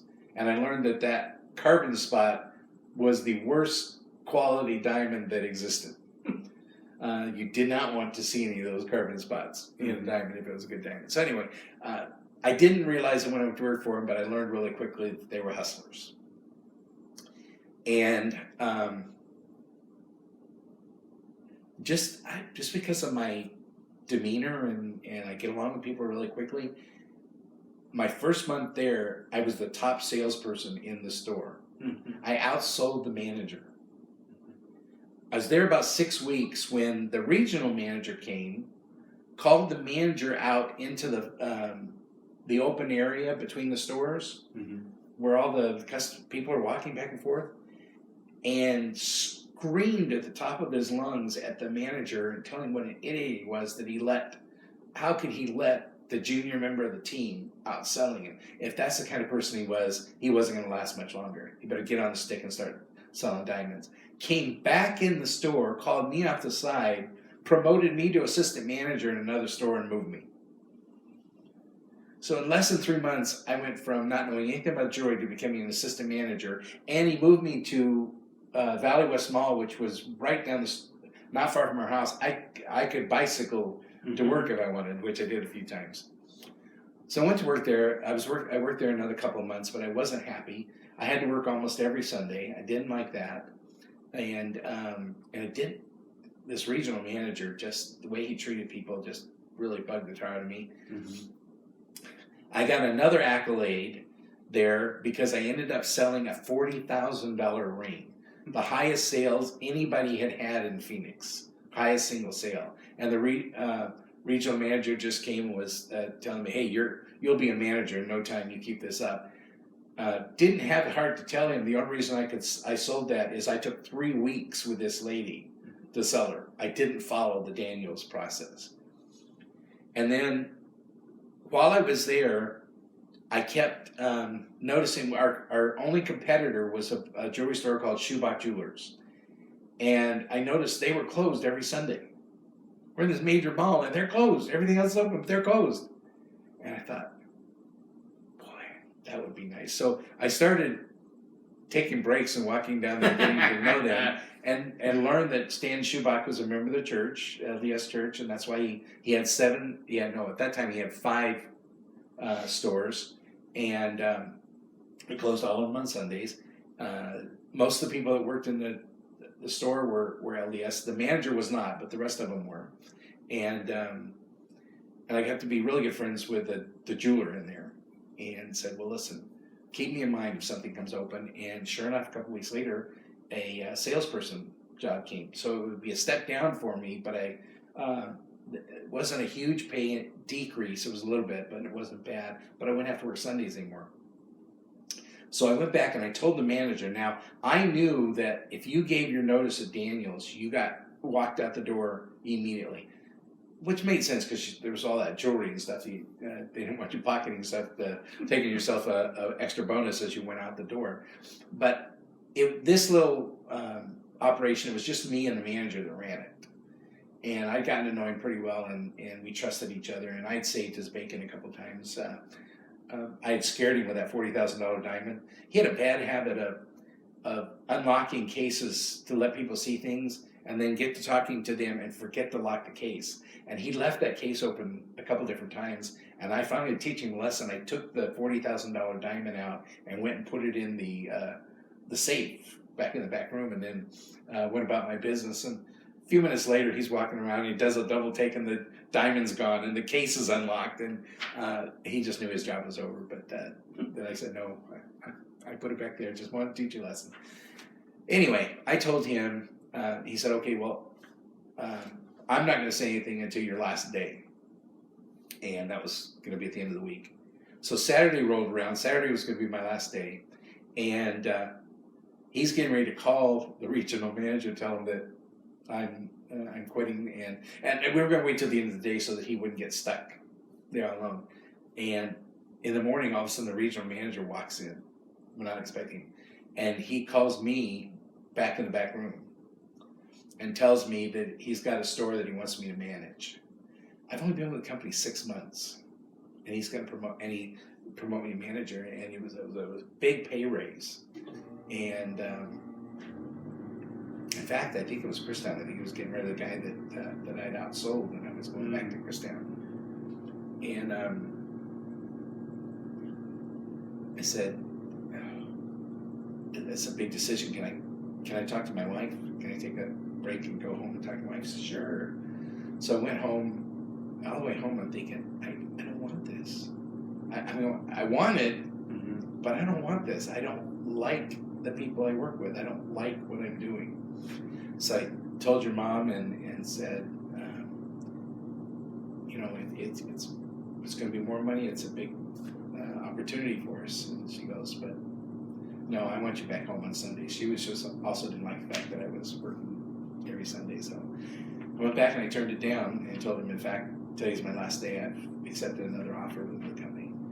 He did the same thing to me, except it was in the back room instead of in front of everybody. It just raked me up one side, down the other, told me in very vulgar language what an idiot I was and but I was passing up. And I'm thinking the whole time, no, I'm not passing anything up.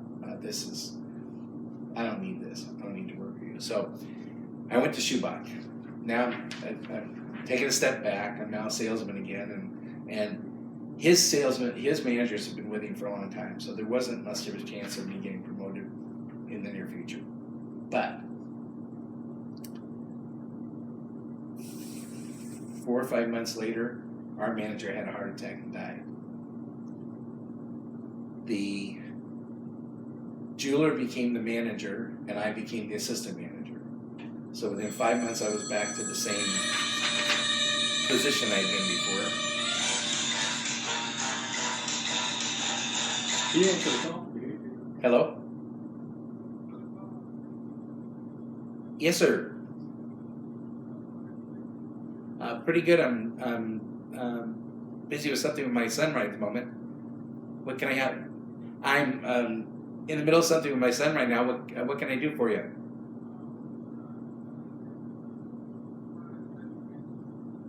Okay. Yeah, everything's going great. I certainly will. I'm staying close to my families, and they're doing well. You know that there was a death in one of them, but they're doing well. Okay? All right, thanks. Bye. Sorry, sir. Eldest former president. I haven't heard from him in 3 months. Okay. So now I'm assistant manager again, which I did not expect to happen that quick.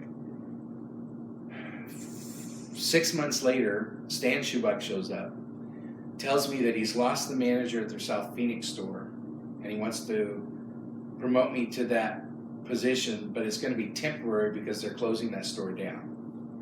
But he's going to build a brand new store in Mesa, and he wants me to run that store when they close the one in South Phoenix. So I went to the one in South Phoenix. It was going out of business because they had lost so much money in theft. It was right on the corner of Central and Southern, and it was a nasty area, and lots of thieving and stuff. And I had people trying to steal stuff from us, but it was a big Hispanic area.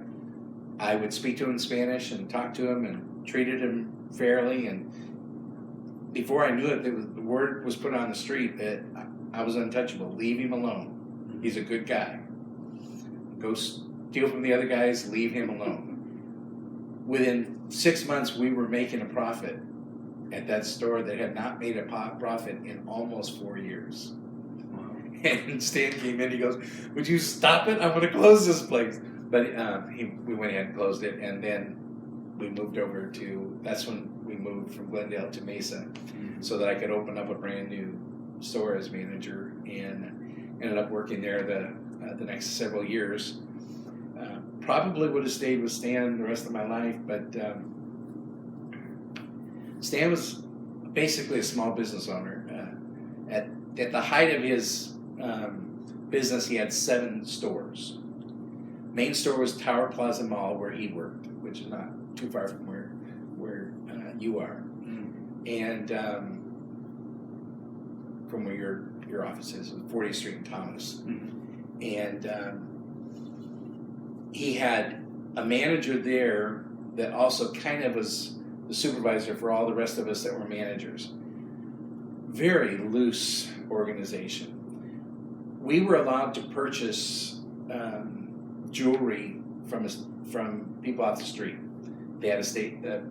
Most of them would be disgruntled divorcees that were getting rid of their wedding stuff when they got divorced and things like that.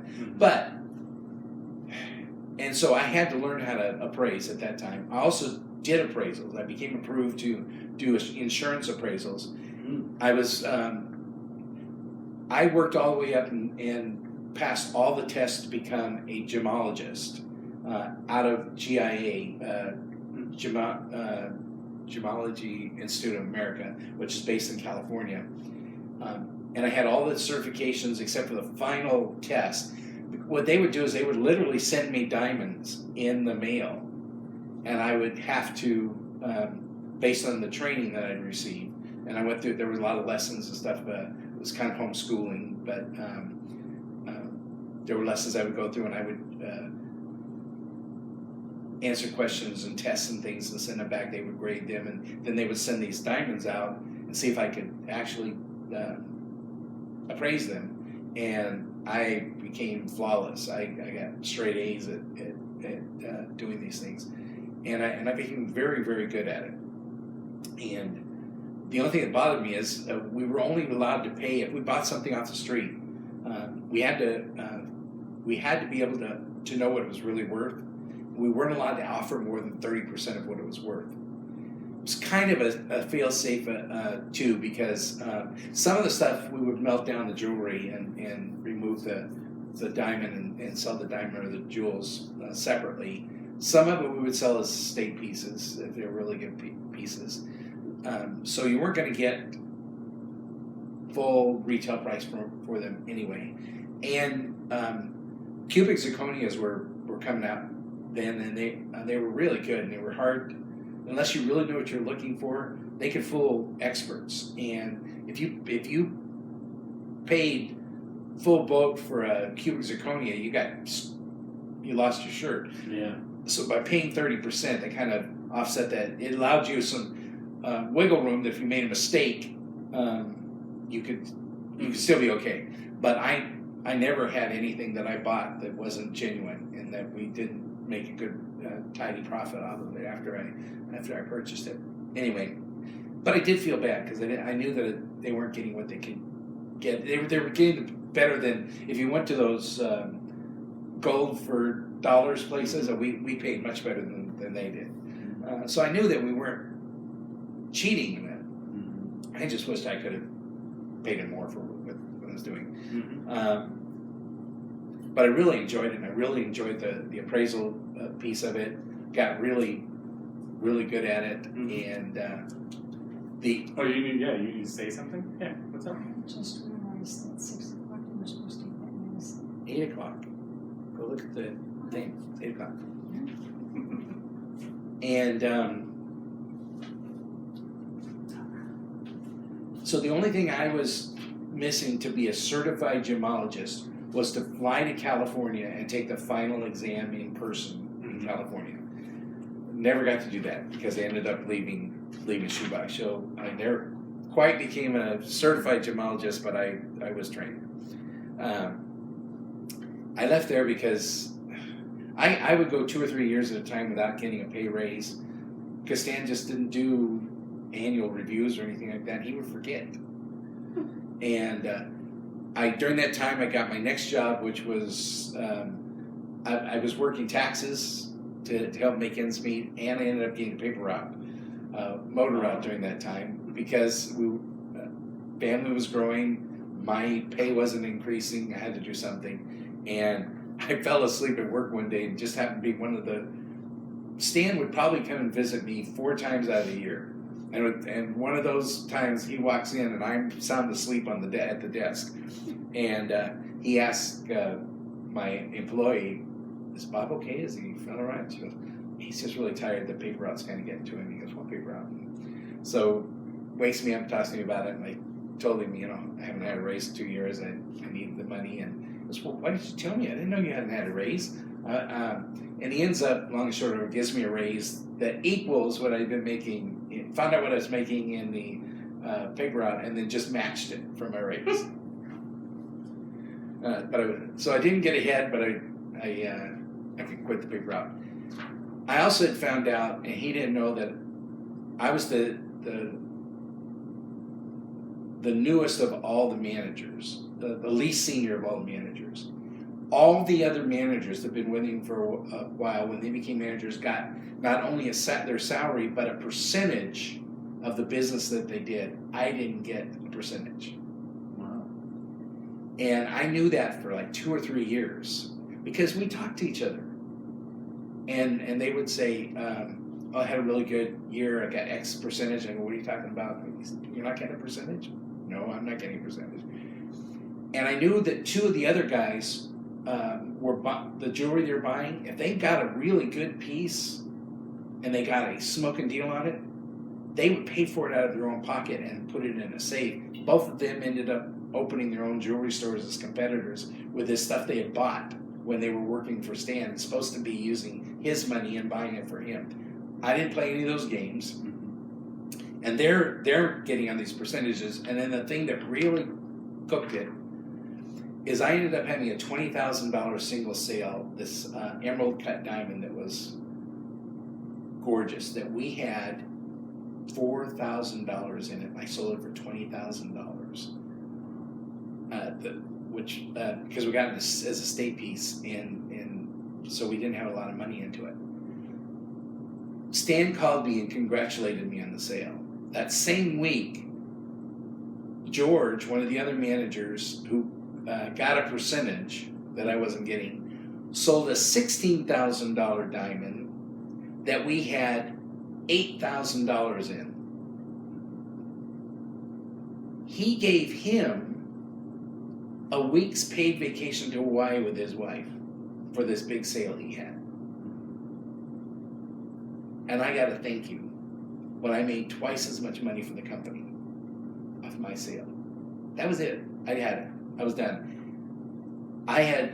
We had a guy in our ward named Elijah Carden who owned Carden Oil, owned Shortstop Markets. He had been trying to get me to come to work for them for a long time. And so I went and talked to him. They offered me a job as a district manager.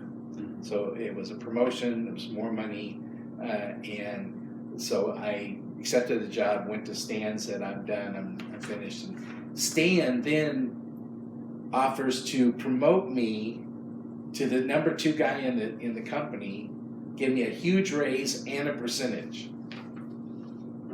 And because I mentioned, he said, well, you know what, you didn't tell me you weren't happy. And I started going through all these things, and he goes, well, I didn't know you. I didn't know you knew the other guys were getting a percentage. And I said, I shouldn't have had to know. What have I done to you that you wouldn't treat me like the other managers? Have I not been a faithful employee? I'd also been harboring on they had no control of his inventory. The only person who knew what was in that store was the manager. We bought our own stuff. We ordered our own stuff. Nobody knew what was in our stores. Computers were starting to become big then, and I had been trying to get him to get a computer system in and set up a inventory system. He wouldn't do it. I had hired a guy as my assistant manager, Ren Keeling, who ended up taking my place as manager. Ren finally got him to helped him get the inventory system set up that we've been talking about. And when he got the inventory system set up, he found out 2 of his managers had been embezzling for years. So, anyway, that's water under the bridge. So, for Ren, he ended up being there the rest of his life until Stan shut the whole business down, and then Ren went into business for himself. That's who your brother, or did you buy your rings from him? I know your brother did. No, I bought mine at Walmart. He works out of his house now. Oh, really? He doesn't even have any overhead. Anyway, it turned out really good for him. So I went to work as a district manager at Shortstop Markets. Worked there for 6 years. Enjoyed it, really good. Became the senior district manager by osmosis. All the other guys got fired or left the company. They found out that I had been a printer, so they talked me into becoming editor-in-chief of a company newspaper to create one from the ground up. So in addition to my regular duties, I had to publish a monthly newsletter for the company. And I had to do all this typesetting, layout, and write some of the articles, find articles. That it was time consuming. Yeah. And they loved it. It was a very nice newsletter that I put out every. It was a newspaper. It was 4 pages long, and so I was doing that in addition to my duties. And then they decided they wanted to try if they could open a Dunkin' Donuts with a gas station, and they gave it to me as my responsibility. So I opened this Dunkin' Donuts for them on Southern Gilbert, became the district manager as well as my shortstop markets and as well as my other duties. We ended up opening up. The average Dunkin' Donuts on the West Coast did $8,000 a week. The average Dunkin' Donuts on the East Coast did $10,000 a week. But the West Coast Dunkin' Donuts did 50% donuts and 50% coffee. In the East Coast, they did 20% donuts and 80% coffee. Mm-hmm. And so it was that 10,000 was a lot easier to do because they were just pouring coffee. I opened our shop up at $14,000 a week, doing 80% donuts and 20% coffee. So we're right in the heart of Mormonville there, and it just went really well. With all of that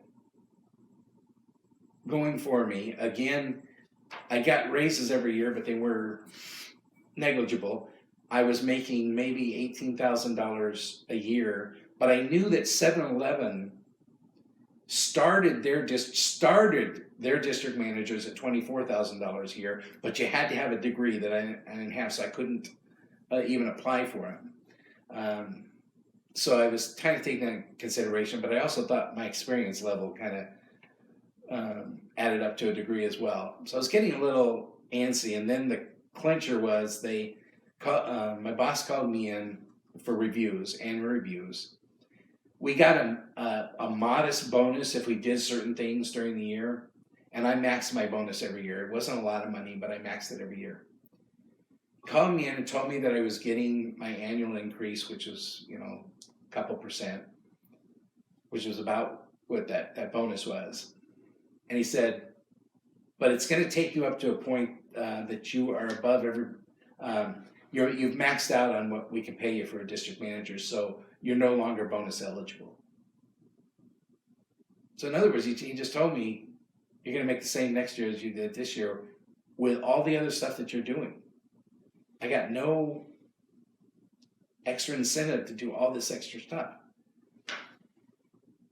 So once again, I had reached my rope, and I made a lot of contacts through Dunkin' Donuts when we opened it. I was the company representative. I got sent back to Dunkin' Donuts University and trained back there, and got to know a lot of people. And so I went to the district manager, the regional manager for Dunkin' Donuts, and I said, "Hey, I'm tired of what I'm doing here. Anything available at Dunkin' Donuts?" And he looked around. They actually did make me a job offer as a trainer at the Dunkin' Donuts University, starting at $30,000 a year. Problem was, it was in Boston. Mm-hmm. Before I accepted the job, I said I've got to kind of look at the cost of living and stuff and see what's going on there. We got a realtor to look for us. At the time, we were living at 96th Street. Mm-hmm. They tried to find a house about the same size. We were paying our mortgage at 96th Street was $430 a month. The house was appraised about $37,000. Okay. The best they could find us was in Hartford, Connecticut, an hour away, at $260,000. Wow. And I went, even at that raise, I can't I can't do it. And they said, yeah, we understand, but we'll keep your mind if something else comes up. So I kept looking. Then I saw an ad that Winchell's was looking for a district manager in San Diego. And so I applied for that and went through all the interviews, went through several interviews. And I finally got a call from the regional district manager that he was going to fly into Phoenix. He wanted me to meet him at the airport, and he wanted to talk to me there for a final review. I had already flown out to San Diego once. And the day before he called, I got called as bishop. Oh, wow. Which, I ended up being in the stake presidency. And the call came 6 weeks before it was supposed to because of a mix-up with some banking stuff. The cat got out of the bag, and so the stake president had no choice but to call me. And so he did. Had he not called me when I went to the airport, I got offered the job in San Diego. I would have accepted the job in San Diego, and I would have been gone a month before they actually called me to be a bishop, and I would have never been here for the call, and our lives would have been totally different. Mm-hmm. But I told him, I said, I know you're not going to understand this, but I just was asked to serve as a bishop in our church, and I can't turn that down. So I'm going to have to turn down the job. And San Diego looked exciting to me. The job, I think it started at $24,000 a year. It was decent pay, and but I felt. I imagine San Diego is worse than Boston real estate wise, though. Holy cow! No, not really? at that time. Not at that time. Wow. It was higher than here. Yeah, but not. Boston not was crazy, just. Yeah. Boston and New York are crazy. I don't know how anybody survives in any of those, but anyway, so I turned it down. What happened next? Rather than being bishop, I was called into the stake presidency, and a year later, I get a call from that same regional manager saying, "Bob, are you still looking for a job?" And I said, "Yeah, I haven't found anything yet. I'm still with Shortstop." And he said, "Well, we just had an opening in Phoenix. Would you consider being a district manager for us in Phoenix?" For $26,000. Offered me $2,000 a year more than what he'd offered me to go to San Diego. You got it. I'm down. Mm-hmm. So I went to Winchell's. I worked for Winchell's for a year. During that year, Winchell's was owned by Denny's at that time. They were a subsidiary to Denny's. Wow. Denny's owned them and El Pollo Loco. What? Do they still? No. Huh. And they were having all kinds of financial problems, and they wwere trying to sell out to keep from going into bankruptcy. And Marriott had come and looked at them, but decided that their restaurants were too disgusting. They didn't want to have to clean them up, so they weren't interested. Yeah, when you think like Winchell's and El Pollo Loco, which are quality, and then you think like Denny's, which... Yeah, we were smaller than Denny's, but we were much better run. And then another company, TRW Services, I think, finally came along and bought Denny's. What they really wanted was El Pollo Loco. Mm-hmm. But they bought Winchell's. TRW Services. Well, they bought Denny's, which included El Pollo Loco and Winchell's. They bought all of us. Oh, okay. Because we were owned by Denny's. All they wanted was El Pollo Loco, but they just took the other stuff for funsies. Okay. So here they've got this problem. They want El Pollo Loco. Yeah. Not really interested in Winchell's, even though we were making good money. Yeah. We were totally debt free. The company was debt free. Oh, wow. And our stores only did like $4,000 to $6,000 a week. But for the amount of rent that we were paying and stuff, the places we were at, all of our shops made good money. And more money. We put more money at the bottom line than Dunkin' Donuts did, but that's for a different reason because they were franchised and a lot of other things. So at that time, Dunkin' Donuts was the biggest and Winchell's was the second. It was like 7-Eleven and Circle K. 7-Eleven was the biggest and Circle K was number 2, but 7-Eleven was almost exclusively franchise owned.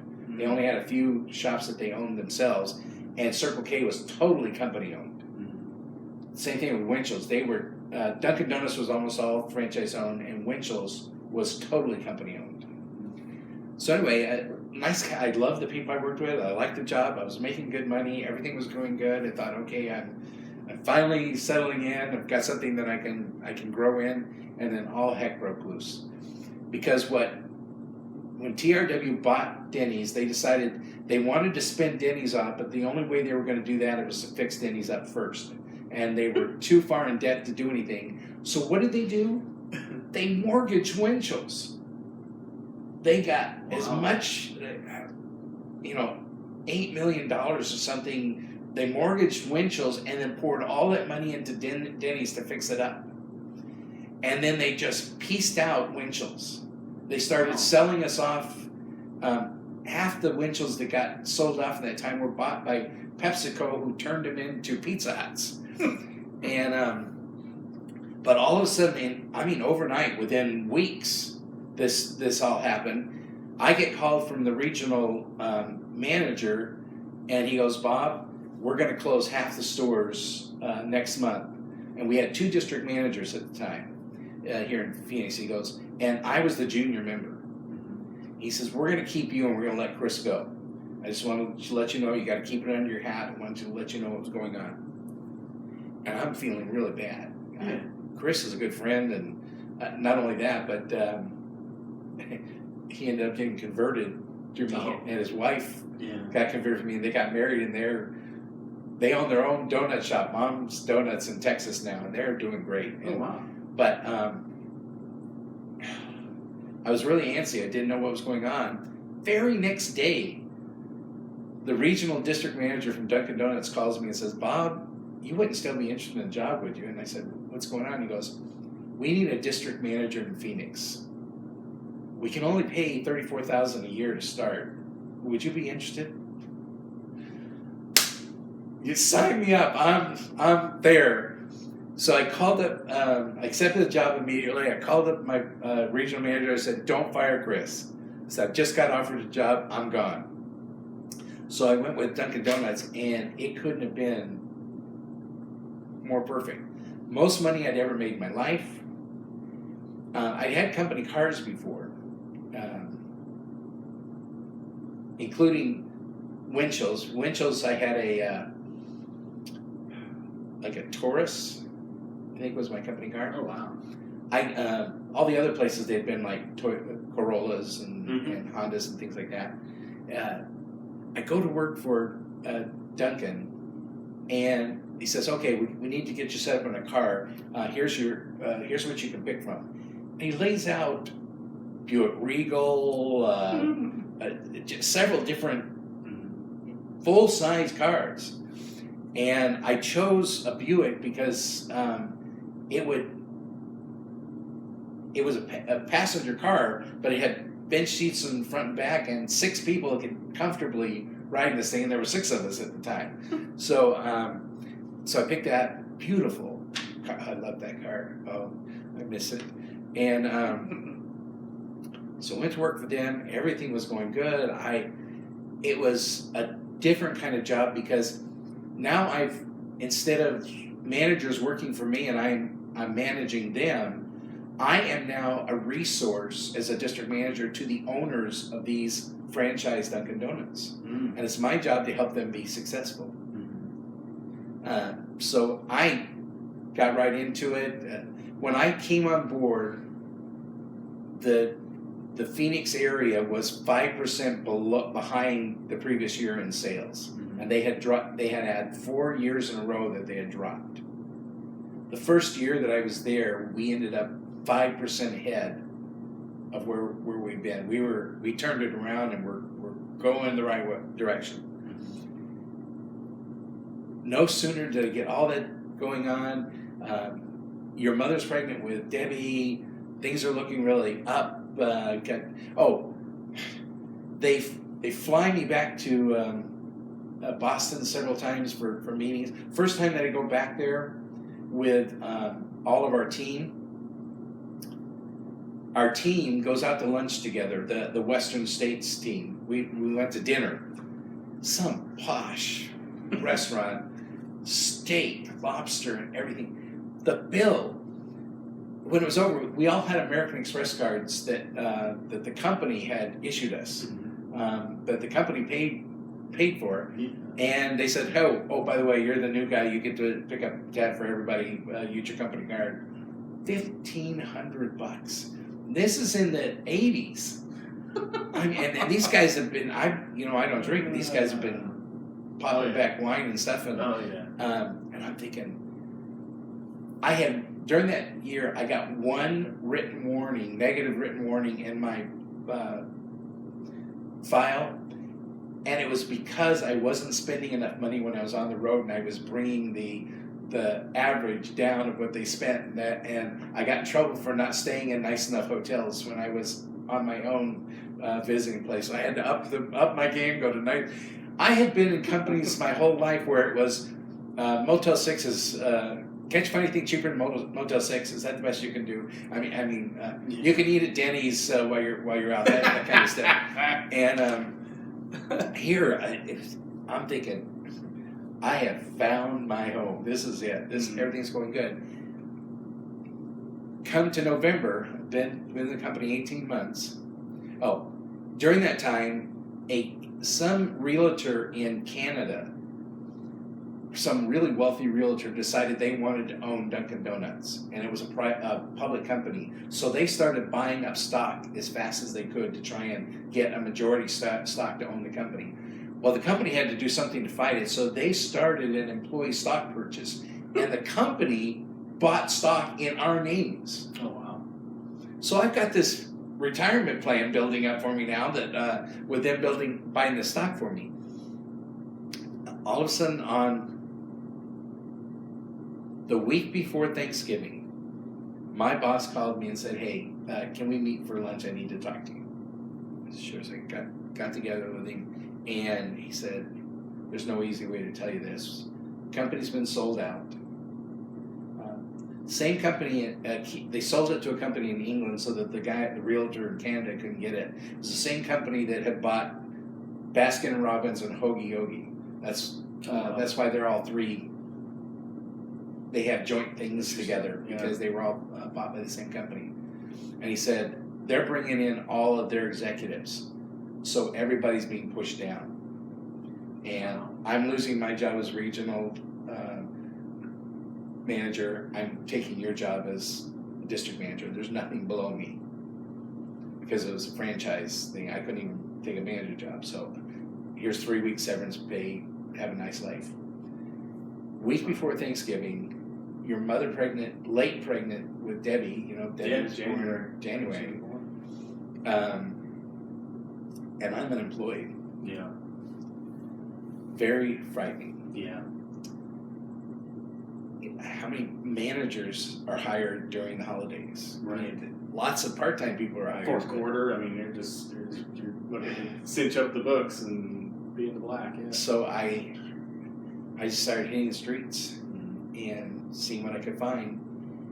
And during the course of stuff, I interviewed for a district manager job, for a general manager job you almost ended up moving to Yuba, Arizona, up on the I-40 at a Flying J truck stop. Yeah. I looked into that. It didn't pan out, and I was kind of glad it wasn't. And then I got an interview. I found an ad for a Taco Bell in Payson. And went up there and I interviewed with the guy. Found out that the guy was a franchise owner, and he owned all of the Taco Bells in northern Arizona. And it was he kind of ran the show. He says, "But I'm going to add a couple more stores, and then I'm going to take more of a back seat.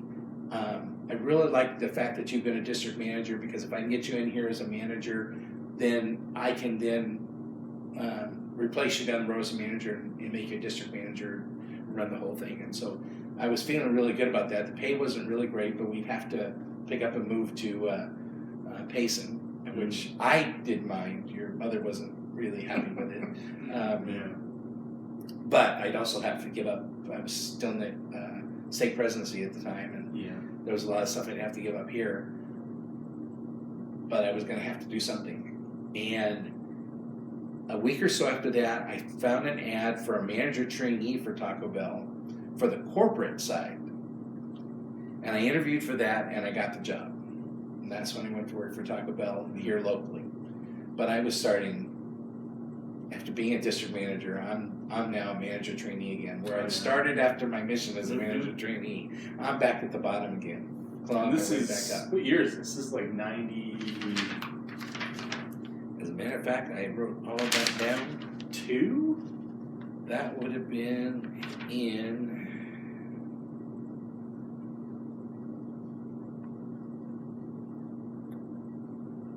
Could have been much after that, because the California stamp was around Taco then. Bell was 1990 and 1991. Yeah, that sounds I was about right. 36 So this was years Taco old. Bell before the fancy stuff, before the chalupas and before all the Oh yeah, insanity. and this is Back when we still- made everything in-house. Yeah.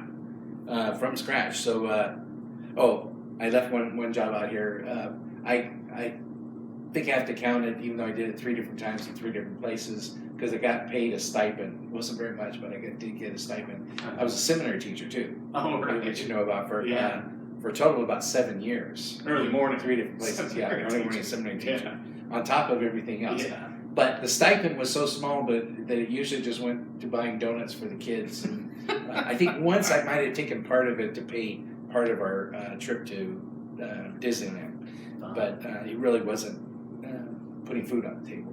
But it was a job. I mean, you know that there's full-time seminary teachers, and I did it. I had to do all the same prep they did, but I only got to teach one class, and I had to do it before I went to work. So I went to Taco Bell, worked my way back up to general manager, and then I made a mistake with it was at Christmas, the weekend So this of was Christmas. A year later then? Okay. I was managing my second store at that time. My first one I managed was at Thomas and McDowell. Is that right? Cross. No, not Thomas. McDowell and same street that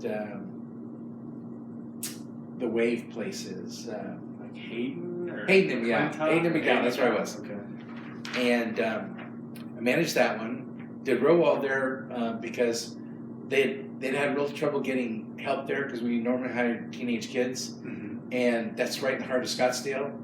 Those kids got cars from their parents and $200 a week in allowance, and they weren't going to work any Taco Bell. I ended up, because I spoke Spanish, I ended up going to Tempe and hiring people out of Tempe that were Spanish speaking, that couldn't get any jobs, but could bus to where I was. And then I taught my other managers how to speak enough Spanish to get by with them, and we did really good. We busted a couple records there, and I got promoted to a bigger one on the across the street from MCC. So I was working at the One of the best times to be a kid in this family. Taco Bell every Friday. that was one of the benefits, is I could bring home food anytime I wanted, and company paid for it. So I got really involved during that time with a lot of stuff, including fighting a city ordinance that didn't allow flags unless they were American flags on businesses. And I had gotten involved with the Chamber of Commerce, and myself and a president of one of the local car dealerships, which could do banners. They were the only ones that had an exception. But he didn't think that was fair, that they had exceptions and the rest of us couldn't. And one of the problems I had is that Taco Bell sent banners out every month for their specials, and I couldn't put them up. And so I teamed up with them, and I ended up going to city council and speaking on behalf of businesses in the area. I got written up in the newspaper. They quoted me in the newspaper. I thought that was pretty cool. That was my 15 minutes of fame. and we ended up winning. We ended up losing the ordinance. They made some minor changes, but not enough. So I got mad at them. And you know Stan Lawler is an electrician. Mm-hmm. I hired Stan and had him come and mount 6 poles on the top of my Taco Bell with lights and flew 6 American flags on the top of my Taco Bell. It cost me, I think, $800 to do it, but I thought, I'll show you guys. I may not be able to put the banners up, but I'm going to have more flags than anybody does. So I was really doing all those kind of things, getting involved in those things. You can imagine Christmas was just Slam City for us because not only were we across the street from the college, but we're right down the street from Fiesta Mall, which at the time was a premier mall. Mm-hmm. And so Christmas shoppers were everywhere and we were just getting hammered. And it was the Saturday before Christmas. Christmas was on Sunday. So it would have been Christmas Eve. No, it was Friday. So it was the day before Christmas Eve. Mm-hmm. My team is, we've just gotten slammed during lunch. And lunch usually winds down about 1:30. It's 3 o'clock and it's just barely winding down. We've got to get ready for dinner that's going to start in the next hour and a half. Mm-hmm. So I told my managers, they would normally handle the deposit. We had to do 2 deposits a day. And it was time for the first deposit to get ready. And I said, don't worry about the deposit. I'll do the deposit. You guys get out on the, get up front and get things ready. Get the place cleaned up and get the food made and get ready. So I did the deposit. I had a meeting with the city council that afternoon. And so I had to go to that first. And when we had to carry a deposit, we would put it in a deposit bag and we would put it underneath the seat in our car so that it was out of sight until we could get it in the bank.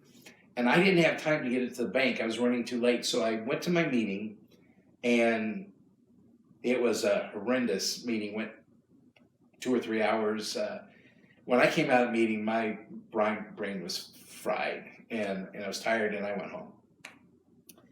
I was off the next 2 days because we were closed on Christmas and Saturday was my day off. I showed up Monday and I was first one on duty. I came in. I got a couple of my employees to start cooking things to get ready for the opening. And then I went and I checked the books. And I was going through the books and I checked the bank deposits and noticed we were missing one. And I'm going back there and I'm going, well, who did this bank deposit? And I looked in the register and saw that I signed for it. And everything came flooding back and I'm going, oh my gosh, I never went to the bank. And the bank deposit was still in my car underneath the seat. It was safe. Mm-hmm. And I immediately took it to the bank and put it in the bank. And then I called my district manager. I had been forced to fire an employee a year earlier for exactly the same thing. Taco Bell had a hard and fast rule: if you don't get the money in the bank, you're gone. No questions asked. So when I called him and told him what was going on, he goes, Bob, you know what that means? I said, I absolutely do know what it means. He goes, I won't let you go. But he had to. He came, he took over and took the keys. So it's the day after Christmas. I've just lost my job. And I think Michael had been born the August before that. Yeah, that makes sense. So he had all the kids. And I'm back starting all over again with nothing after Christmas. So I came home, told your mom, and tax season was January, so tax season was kind of starting to gear up. So I found an ad for a company that did taxes, and they were looking for somebody that could come on board and could set up, of all things, little kiosks, little cardboard kiosks in Safeway stores across the whole state. where people could drop off their taxes, and then we would do them. So my early part of my job would be to drive around the state and set up all these boxes, and then as the tax season got going, then I would actually prepare taxes. We had an office where people could come in and just bring their stuff and we'd do it while we waited, or in between we would do these ones that we had somebody that shuttled out and picked up all these bags and brought them back, and then we would get the information back. So I started doing that, and I had gotten all the Safeways set up. I was just starting to do some taxes when I saw an ad about Circle K. Now, I had struck a deal when I was with Dunkin' Donuts. Myself and the regional manager had worked with Circle K, and we had struck a deal for one of our franchise managers where we would supply donuts to all the Circle K's in the valley. And we put in donut cases where it was the first time that it had ever been done.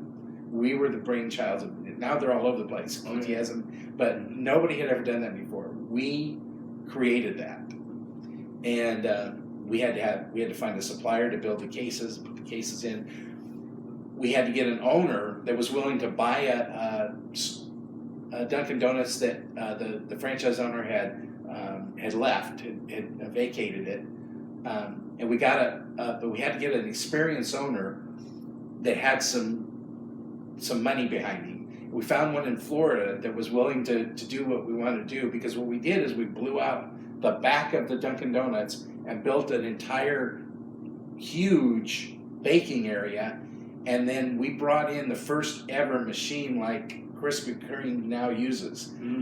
We found a company in Las Vegas that had gone defunct that had one of those machines and prepared donuts for the casinos. Oh, wow. And we bought that machine used, brought it down here, and then bought 2 vans, and then set up this whole operation, because you can imagine how many Circle K's there are, the amount of donuts he had to process every single day, and we had to get out to those stores. We delivered twice a day to these stores. So during that process, we had to work with the guy who owned Circle K to make this deal. And he was the biggest crook, the most obnoxious person I had ever dealt with. I'm drawing a blank on his name right now.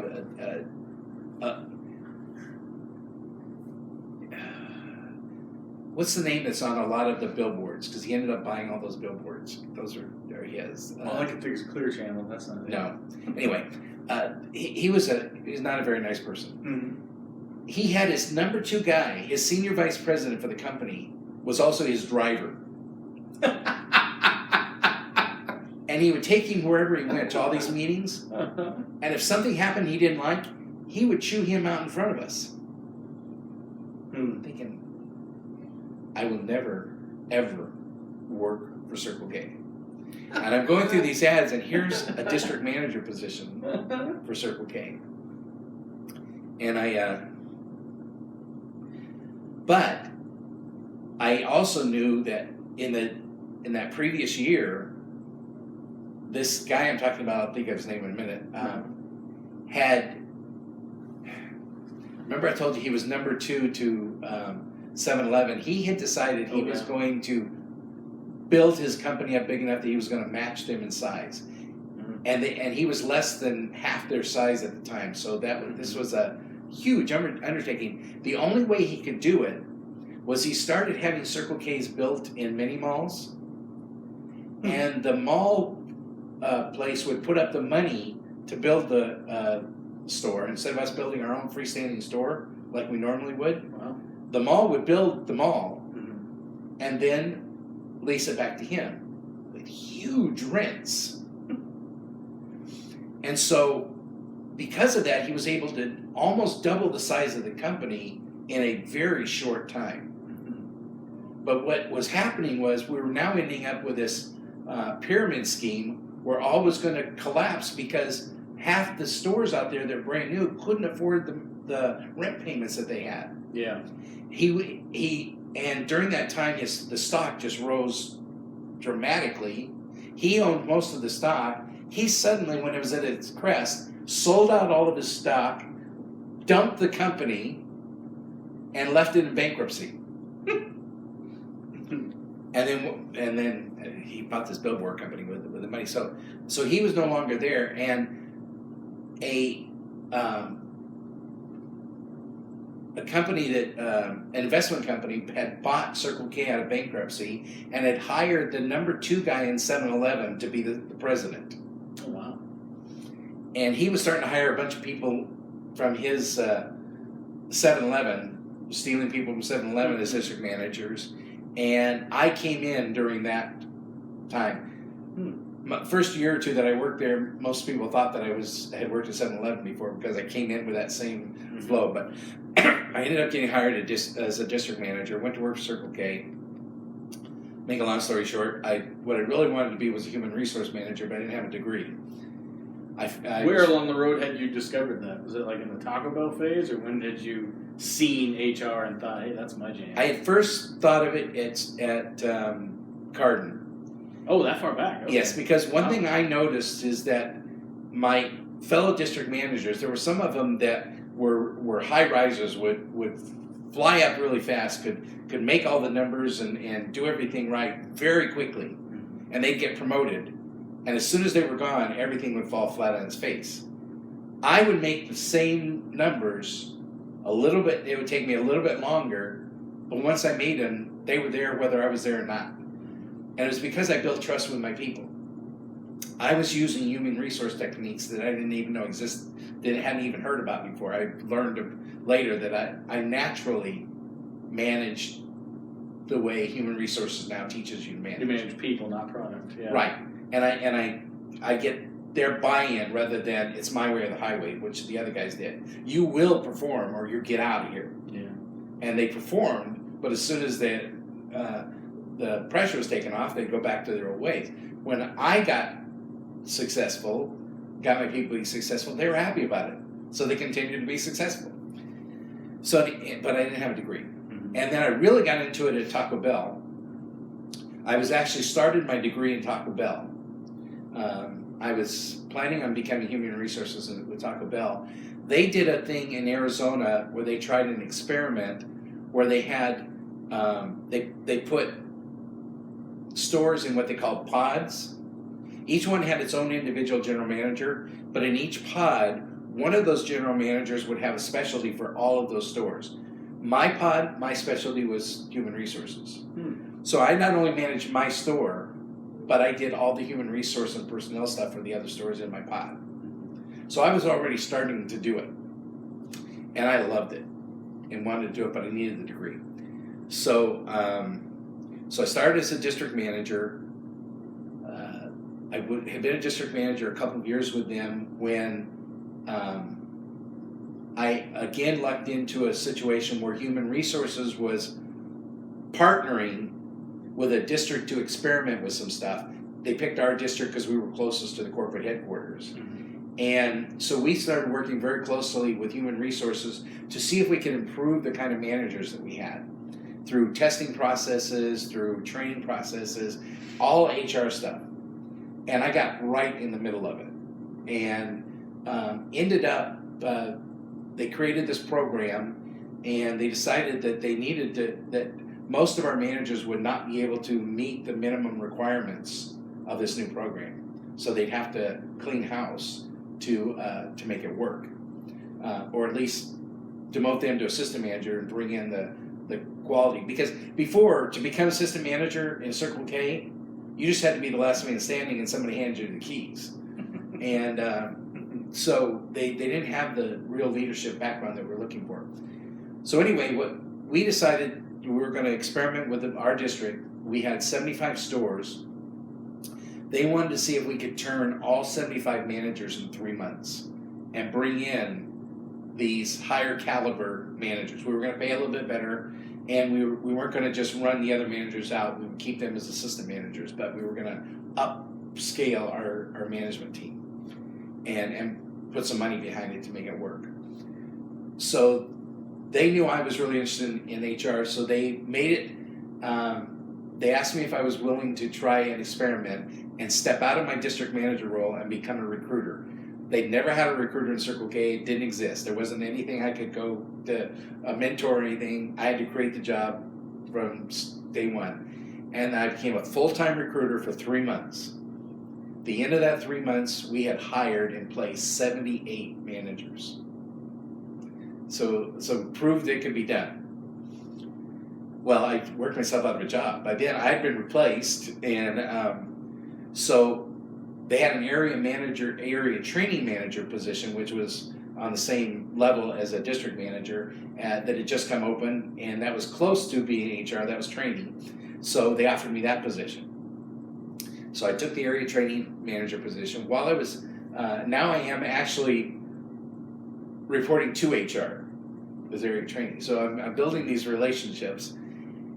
I'm a year away from finishing my degree when I hear about, I happen to walk in on a discussion where they're talking about a HR position that's been open for 9 months in Sacramento, and they cannot find anybody to fill it. And I said, would you be willing to give me a chance even though I've got a year to go on my degree? And she said, you'd be willing to go to Sacramento for an HR job? I said, I would be willing to go anywhere. And so they gave me the opportunity. I did finish my degree that year, but I actually started a year before I finished my degree. You know, we all picked up and moved to Sacramento. By then, when I was area training manager, part of what I did is I toured the entire country and taught every other division how to hire all these managers they were going to have to hire. And we created while I was recruiter, I developed a recruiter position. Did the job description, what it entails, and then helped them hire and train recruiters in every other division so they could do the same thing and keep them on for future replacement duties. And so when I got to Sacramento, they had lost their HR person before any of this came down. So they were the only division in the entire company that had not converted to the system yet. So I hired a recruiter and we went to work, and in the next 6 months, we turned 2/3 of our store managers and got everything up to speed. Did everything that I was asked to do. I was there 3 years, 2 years, about 3 years. And at the end of that, at that time, an opening came open for a HR manager in Arizona, and I went to my boss and said, "Hey, I've done everything you've asked me to do. I had trained some, done a lot of mentoring and stuff, and I had a couple people that were ready to move into the position." I said, "Can I go home?" And she sent me back to Arizona. So I came back here. I had one hiccup. The guy that I was HR manager for was the worst HR nightmare in the world, and he hated HR with a passion. Took me about 3 months to finally get him to open up to me, and then he found out I could do a lot of good for him, and then we became best of buddies, and he utilized me really well. People were just astounded that things were happening in that area, because that's what they took. But that's the first thing she said: you don't want to go there. That's the one place you do not want to go. Nobody want. And I said, I want to go home. So worked through that. Then my boss in California moved out to Arizona and became my boss here, which was great. I loved her. And things were going really good. The whole time my division president that I worked for kept telling me, "You got to get back in operations. You make a lot more money in operations. You're wasting your talents in HR." And I'm going, "I love what I do in HR. Leave me alone. I'm keeping you out of trouble. Just let me do what I want to do." And then they moved my boss back to California, which is where she was from anyway, and promoted the regional training manager to be the regional HR manager. and he had no HR background at all. All his training was totally, his background was totally training. He didn't know anything about employment laws, how to handle the legal side, which is the majority of the stuff that we handle. He was a nice guy. I really liked him. In fact, he had been my boss when I was area training manager. I liked him as a person. Terrible to work with because he didn't know what he was doing. And he didn't trust any of us that we knew what we were doing. And then we had an opening, and he promotes one of the training managers to an HR position who had no HR background. And then began to use him as the example of what we should all be. And he had no idea what he was doing. And this went on for a few months until I'd had it. I couldn't take it anymore. And we had been missing a district manager for a month. I was recruiting for a district manager, and something really bad happened in a meeting that just frosted me, and I was done. I walked out of the meeting, walked to my division president's office and said, "I'm finished. Let me take the district manager job. We'll get another HR manager. I'm finished." And so I did. I went back to being a district manager, took the job. They promoted one of the other district managers to be the HR manager, and things went really good for about a year, but I was missing doing what I was doing. They ended up firing the regional HR manager during that next year because he didn't know what he was doing. If I just hung on for a few more months, I would have been fine, but I jumped the gun. And then they brought back my manager, but it was too late to do anything. So I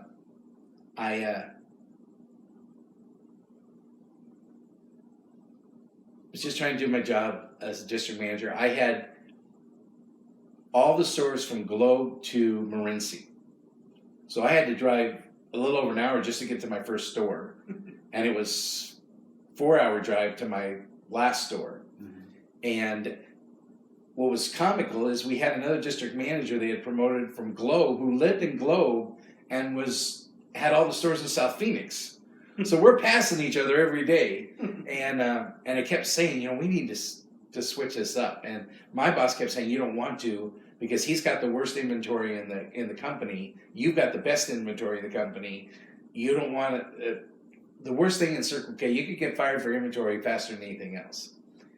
And one day, it actually snowed on the top of the mountain between here and Globe. So I couldn't get past the snow, and he couldn't get this way past the snow. So I had him go check my stores out, and I went and checked his out.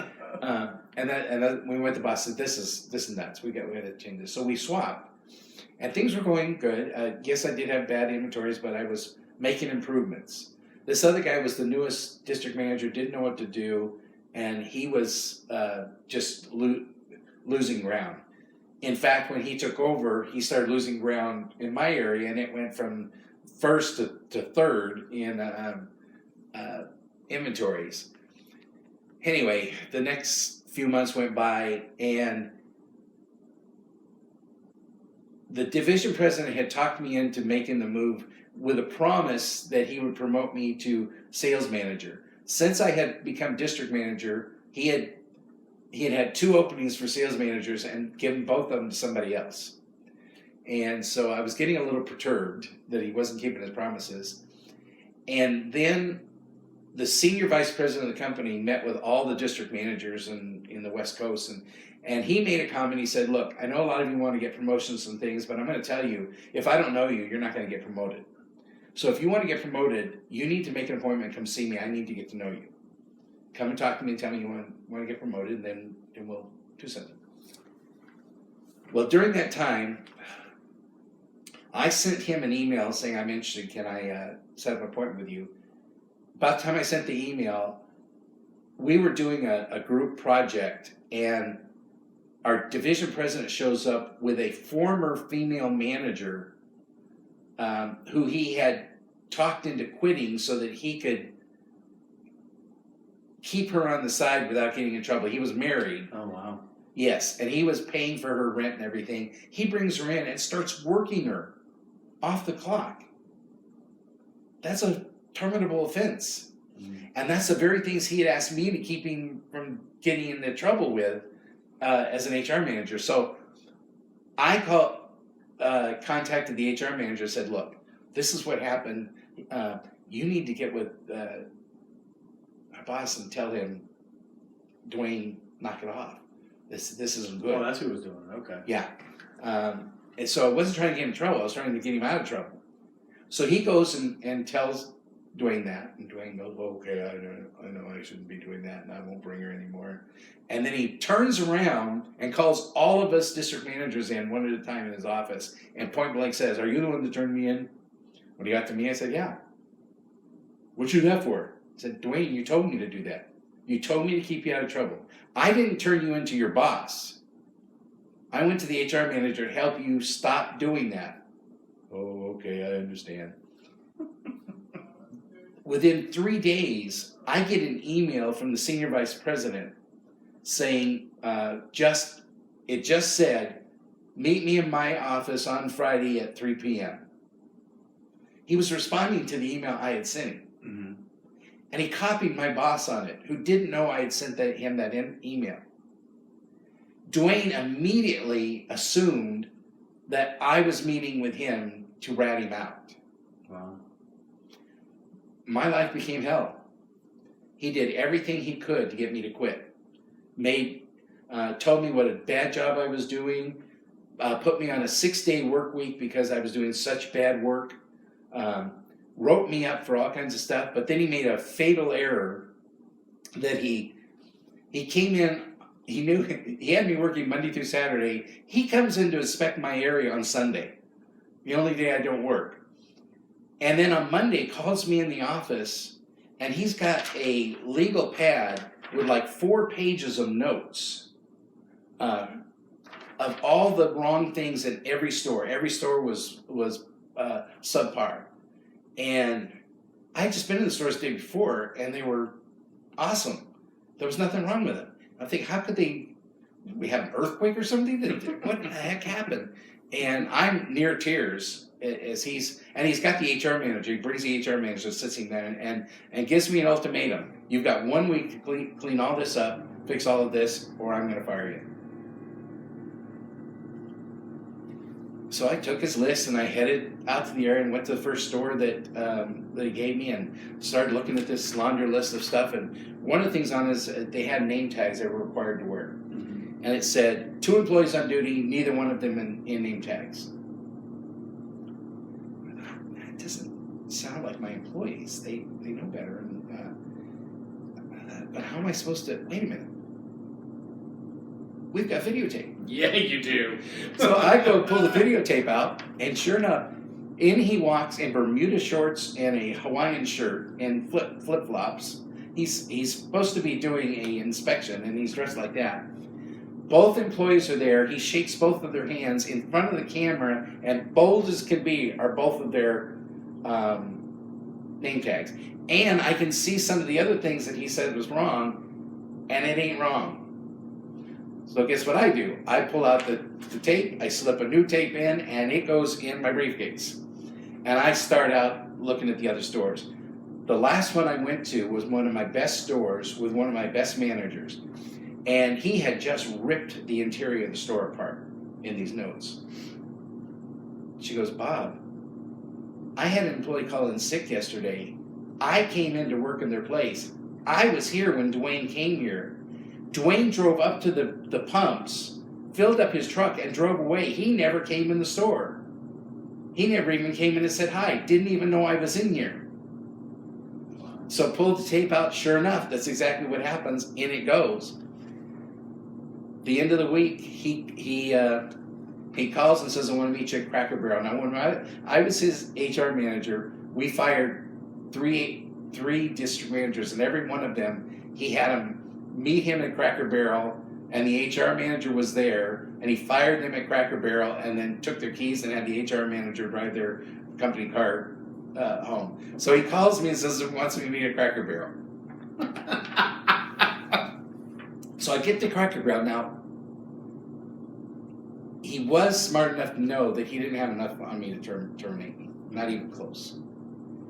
But he didn't know that I had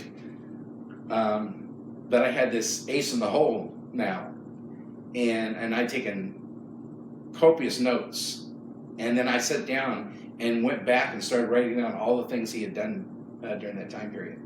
So I'm going to have to take this medicine in a minute. Okay. So I went to Cracker Barrel. He shows up. I walk in, and there's him and the HR manager. At least you could do it different with me. I know what this works. Coming in, and he says, "I've decided I'm going to demote you. Give me your car keys. You're going to manage a store."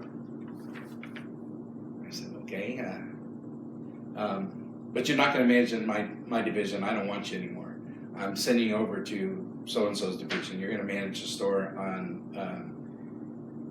Stapley and Broadway." And the guy that was now the division president in that area had been the sales manager that I was supposed to replace. So I go over there, and David and I got on.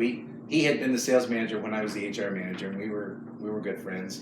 He met me at the store. He says, "Hey, I'm sorry this happened." They did. I will say, as district managers, we didn't have a lot of hands-on stuff, so I was a little rusty. So he did give me a week in one of the truck stops to work with one of the managers to get up to speed before they sent me over there. So I got up to speed. I get there, and I find out the store they're putting me in that you're supposed to. The goal was to try and get 1% inventory shrink per month, and the average was about 1.5 to 2. This one was 4.5%. It's one of the worst in the company, and that's what I had been demoted for. So why would you take somebody that you say can't handle inventory and put him in the worst inventory store in the company? 1 month later, I had my first inventory. It was 1.1%. I had turned it around in a single month when I had total control over everything that's going on. And during that, and also the HR manager, after I got demoted, had to drive me home. He took my car keys away, and so he drove me home in my car. And while we're driving home, I said, "Hey, I've just got one question. Does Diane know about this?" Diane was his boss and had been my boss as the HR manager. She was the regional HR person. And she goes, "No." I said, "How could she not know this? She left on vacation yesterday. She will be gone for 3 weeks." I said, "So this Fink," and I said, "Did Dwayne know that?" "Yeah." He planned it so that he knew that I would go to the HR director. I worked for her for years. She knew me well. And he planned on taking my feet out from under me when she wasn't around to protect me. What he didn't know is I was also very good friends with our legal counsel. So I went straight to the legal counsel, and I handed her all this stuff. And I said, "I want you to review this stuff. Tell me what I already know, that I have a strong case for suing this company. And then tell me what you're going to do to make it right." And 1 month later, the day after I got my glowing inventory report, I got called and told, "We're going to make you a district manager again. We're just going to move you to another division." And I became a district manager. From there, I became a few months later, I got an opportunity to become special projects HR trainee, which I did for the next 2 years. And then I became an HR manager and ended up being the senior HR manager in the company until the company got sold out from under me. During this time, Phillips Petroleum had bought the company, and nothing had ever been better than time at Phillips Petroleum. I do have to tell you, when I was on the special projects, my team and I created the first ever, for Circle K, mobile training unit. We had 4. Well, your brother worked for us during that time, so he worked in the trailers and around the trailers. That's how I got him on the team, as working, setting up that new system that was going nationwide. My team, it was our job to train everybody on the system as it went up. And we came up with this idea to build these mobile training centers. Now, when they had done something similar 4 years before, they had upgraded the computer system, and they had to do a one-day training, and they rented hotel rooms, and it costs over $1 million for the training, for one-day training. We built these mobile training centers. Oh, part of the problem we were going to have is the training was going to take a minimum of 1 week because it was such a change from what they were doing. So we were looking at $5 million just for room rental. We were able to build all 4 of these trailers, these mobile classrooms, and get 4 F-350 trucks to pull them, all for under $800,000. It was wonderful. So that went really well. Then I ended up, Phillips Petroleum owned us for a little while. Everything was rosy until they merged with ConocoPhillips and decided to sell off Circle K. So we got sold off. I knew months in advance that my job was going away. I was offered a division HR manager job in Florida. I didn't want to move. Your mother was done. She didn't want to move.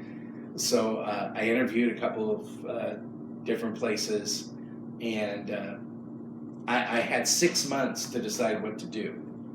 In the meantime, I had gotten my master's degree, and so I decided to go get a teaching certificate, just because I didn't know what was going to happen. So when my job ended, that was kind of humorous. I spent 6 months flying all over the country, giving people their severance packages and saying goodbye for the company to them. On December 31st of that year, I gave myself my own severance package and turned out the lights in the corporate offices and walked out. Took a week vacation. Then I went and put my name in at Apache Junction High School for a substitute teacher. Got called the very next day, and they said, hey, we just had a teacher go out on maternity leave in the Spanish department. Would you be able to teach a Spanish class for the next 3 months? Stepped right into a 3-month gig with that. While I was there, it was great because classes were done by 2 o'clock in the afternoon. I could interview in the afternoons. So I did interviews and stuff, and during that time period, I interviewed with Safeway and ended up going back for a couple of other interviews. Then they offered me a job as an HR manager. Went to work for Safeway as an HR manager. 3 years later, they created a brand new position of a training manager in a new department, and promoted me to take over that position. As an HR manager, we didn't have anybody that worked for us, but we managed all the HR stuff in a district. But as an area training manager, I had a team of 7 trainers, and I managed them as well as all the training in the entire division. Did that for a couple of years, and then my HR boss, who had hired me, got promoted to public relations director, and I got her job as HR manager for the division. Now that, I was managing people. I had 7 HR managers. I had all the training manager and their team all reported to me. So I had a bunch of people that I was managing, as well as being responsible for all the HR in the entire division. And then a year later, the division HR manager job came open. Our division HR manager decided to become a minister and left the company. And my old boss, the public relations director, public relations wasn't as much fun as she thought it was. We both applied for the director's job, and she got the director's job, which she showed she had more experience and stuff. And so then I ended up working for her again as the HR manager. Everything was great for several years until we got bought out by a company called Cerberus that also owned Albertsons. They merged Albertsons and Safeway together and put Albertsons in charge. And Albertsons did not believe in an HR department. They expected their managers to do all the HR stuff. They had a very small HR team that worked in an office by phone and just gave advice to managers. At that time, I had 7 HR managers and myself.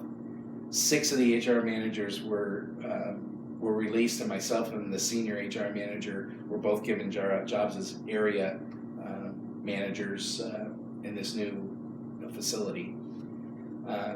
Did not like it at all. I did mostly labor stuff, worked with the unions most of the time, mostly on the phone. I didn't have the one-on-one contact. It wasn't enjoyable, but it was a good paying job, and I couldn't walk away from it. And then about 8 months in, I heard that the HR manager for our warehouses had their own HR managers, and our Tempe warehouse, the HR manager had left the company. I threw my hat in the ring and got. They said, "Yeah, you want to come? We'd love to have you." So I went there, and that's where I finished my career. It was during that time we had two warehouses. We had the Safeway warehouse in Tempe. That's the one I went to take over, and we had another warehouse in Tolleson that was the Albertsons warehouse, and they had their own HR person. A year after I took over, their HR person left, and they put me in charge of both of them because they were going to close down the Safeway one anyway and merge everything into Tolleson. So I got to head up that chaos to merge 2 huge facilities, one with 500 employees and one with 450 employees, with totally different cultural backgrounds, and put those 2 together, got them all merged, and then I got a new general manager that was not a very nice person, and who thought anybody who came from Safeway was absolutely worthless, who gave me no respect or anything, and I got kind of sick during that time. I was having some stomach issues, and he got mad at me for something, called me in, and tried to get me angry. Told me that he had heard that I had raised my voice 3 times in the past year, and I had. All 3 times they were screaming at me for quite some time, and I had finally screamed back at them to get control of the situation. And he said, "Well, I can't have that on my team. I can't have somebody, an HR manager, that's going to talk like that to their people." And I said, he said, "I'm going to have to write you up." I said, "Okay." Been there 15 years. I didn't have a single write on my file. Knock yourself out. I didn't say that to him, but that's what I'm thinking. And he got really caught off guard. I mean, I could tell he expected me to lash out at him, and then he was going to be able to say, "Okay, that's it. You're fired. Get out of here." But I didn't. And so then he took a different tactic. He said, "Well, I don't understand. Why did you yell?" And I said, "Well, part of it's out of frustration. Yeah, you know what we've gone through over the past year and a half. I've had people screaming at me and upset people for months on end. And I've been really sick. It's been getting to me. My stomach's bothering me." He goes, "Well, have you seen the doctor?" And I said, "Yeah." And my doctor, I've been since January of that year. This was April. Since January, my doctor said, "Do you have any sick time?" I had 6 months of sick time built up that I never used. And she said, "Well, take some sick time off. You need to get away." And I said, "No, I'm going to retire in September. I'm going to just tough it out and make it to September." And so he asked me if I'd seen the doctor. I said, "Yeah." And he said, "Well, when was the last time you saw your doctor?" And it just so happened I had gone to the doctor that morning before I came into work, and she once again said, "You need to take off work." And so I said, "Well, I saw you this morning." And he says, "Well, I don't want you to go back to your office. I want you to go home. I want you to take care of this, whatever's wrong with your stomach. And I don't want you to come back until it's fixed." I said, "So you're sending me home. You don't want me to to go to work. No, I don't want you to go back to your office. So I did go down and get my a couple personal things from the office, and told my second command, Gary sent me home. You're in charge. And I went back to that was a Thursday, because I went to the doctor on Friday and told her what had happened. And so she put me out on medical leave, and I spent the next 6 months on medical leave and then retired. They didn't have medical leaves in Albertsons, and I don't think the guy realized what I had. But we had been grandfathered with anything that we had already had before Albertsons. I couldn't build up anymore, but they couldn't take away what I had, and I don't think he knew that. I don't think he knew. He just gave me a free pass to take off till I retired. So there it is. From 12 years old to 66 years old.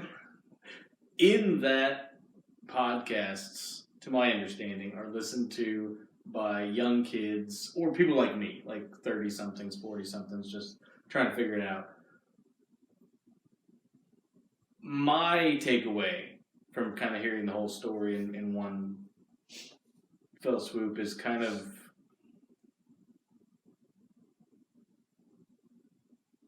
it is to your advantage to remain adventurous and to remain interested. But if maybe not in the sense of advice, like just what do you take away from the whole experience, that if you had to keep doing it, like if life just kept going, how would you roll the ball forward? Be true to yourself. Do what you feel comfortable doing, even if it's not the best paying job out there. Things will work out. Always be honest. Let me give you one more story where that really I always felt that, but it really came home to me when I applied for Circle K. When I applied for Circle K, my first interview was with the division president. And he liked what he saw and liked the interview. And he says, like I said, remember, they just were retooling. They had a brand new president that was from 7-Eleven. He had a lot of his 7-Eleven cohorts on board. They were trying to figure out how to make this company really click. And they had a group interview process at 7-Eleven. They never had one of those, anything like that at Circle K. And I don't think I had ever been in a group interview. But Harvey, the guy who interviewed me, said, I really like what you got, but we're going to institute this new program. In fact, you're going to be the first one that we're going to put through this. Before I can offer you, you have to go to an interview with a panel of 6 division managers and the senior vice president of the region. They have to put their final okie dokie on it. So I went to that interview, very intimidating. I mean, you got the best of the best in there, and they're firing questions at me right and left. And remember, I had just left Taco Bell, and why I'd left. I didn't go out on my own. And it got to that point. Well, why did you leave Taco Bell? Why I terminated? Oh, you did? What? How'd you get terminated? And I went through what I told you about the bank deposit, and they said, well, that doesn't really seem very fair, does it? I said, yeah, I knew that was the policy. Did I like it? Absolutely not. But I knew that it was right. It was the right thing. They were following policy, and I had broke the policy. And they were treating me just like they had treated everybody else with that same issue. I'll tell you now that 3 months later, Taco Bell changed that policy. I was the last one to get fired under that policy. Anyway, they gave more flexibility in case somebody did something like that where there was no harm, no foul. They just didn't get it in on time. So Harvey had told me going in, you're going to interview, and then you're going to go home, and we're going to have a discussion, and then I'll call you in the next day or two and let you know what the decision was. So Harvey walks me to the door. he starts to come back, when they finish the interview, he starts to come back to me, and the senior vice president waves him over and whispers something to him, and then he comes over to me and walks me out in the hall, and he says, have a seat for just a minute, don't leave yet. And then went back in. 5 minutes later, he comes out and says, congratulations, you're next district manager. They were so overwhelmed by your honesty and your willingness to accept that you made a mistake. And even though they think it's unfair, and it's probably not a good policy, you had the opportunity to dish your former company, and you didn't. And that's why we're offering you the job. So it's important to be honest, even when it's uncomfortable. Yes, it is. I mean, in that, from finding the guitar at 15 years old, I don't think I wanted to work anymore. I think I just wanted to go be in a band and travel the world. Outside of, situations where maybe I got married or maybe there was like a responsible reason to have a job. I guess the easiest way to say this is in the time that we are in right now, like when COVID hit and we all got locked down, and I'm just lucky enough to work for a company that jumped on that and got us all home quick. Like, I have a lot of friends who live a life that I've been jealous of for a long time, because they get to go and have a good time and they make enough money to get by on, but like their life is just great. Right. And I've just been sitting in my cubicle or my computer for all these years, just silently bitter about that. And then in the last few months, I've had a very different perspective about the value of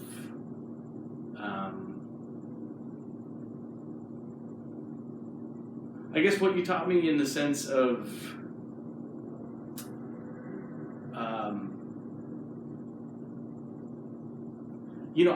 I am where I am because you taught me how to look for value, in a position, to look for value in a company, and to join myself with that. And based on that,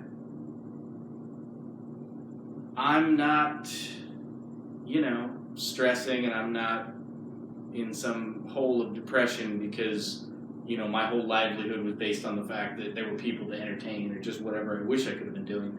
So, I guess, and when we talked about this at the end of the last podcast, you were on a very little bit, but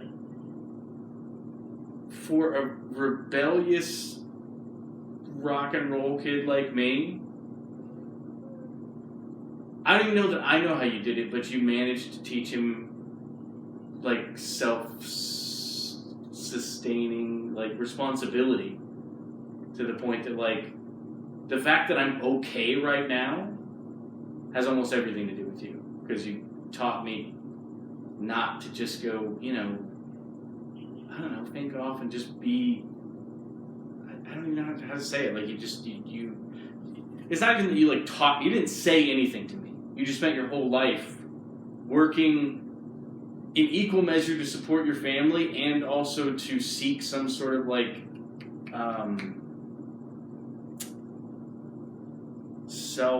to get fulfillment, out of what it was that you did. And I watched you over 30 years of your career, I think, that I lived through, get that. And it put something inside of me that no matter how much I wanted at times to just like quit my job and walk away and just go, I don't know, take a swing at, some other type of lifestyle, like maybe in some way, like,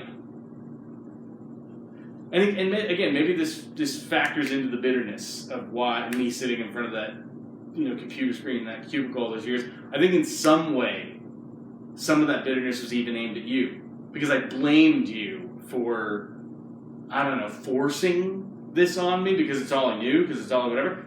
And then here I am in this very strange time in history, not only unfazed, but way better off than almost anybody.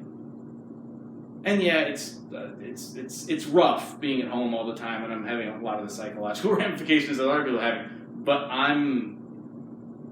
it's like, through an example that maybe you never even intended, you saved me from one of the roughest times in American history, and I'm hoping that by sharing this story, your story, through this forum, I'm hoping that other people might glean a little bit of that for themselves. And maybe somebody who's sitting on the couch right now, having maybe wasted their time or having misspent their time, can listen to your struggles and the way that you've learned those lessons, and maybe get a little what I got, that like,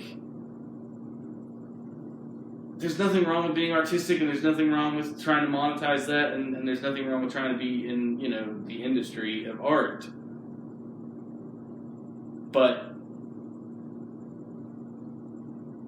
capitalism, America, there's just, you deserve better than dragging yourself along through life and then getting to like 60 years old with no retirement plan and nothing, and being completely screwed just because you felt like you had to like do this thing. Like, you can participate in, I don't know, the system, and you can be taken care of. You can be, I don't know, because it's not even like my job fulfills me. It's fine. My job's fine, but I don't know if I'm saying it very well. But with like, your podcasts and your weekly musical stuff, you're getting that fulfillment there. Mm-hmm. A lot of the stuff I got fulfillment with, like at Safeway, we didn't really talk about it, but I wouldn't just go in and do my job. I would take advantage of opportunities. I was able to become part of the governor's council on special needs through Safeway and contacts that I made there for 6 years. I served on that. I've served on several committees for people with disabilities and other things like that. Those were fulfilling. They weren't part of my job, but my job didn't restrict me. In fact, it encouraged me to get involved in that, because I was able to also take Safeway to 2 years in a row being the highest employer of people with disabilities in the state. And that took me to conferences where I've spoke to hundreds of people. I got toured all over the state, sent to San Diego for a conference to speak, all because I didn't just stick to my job description.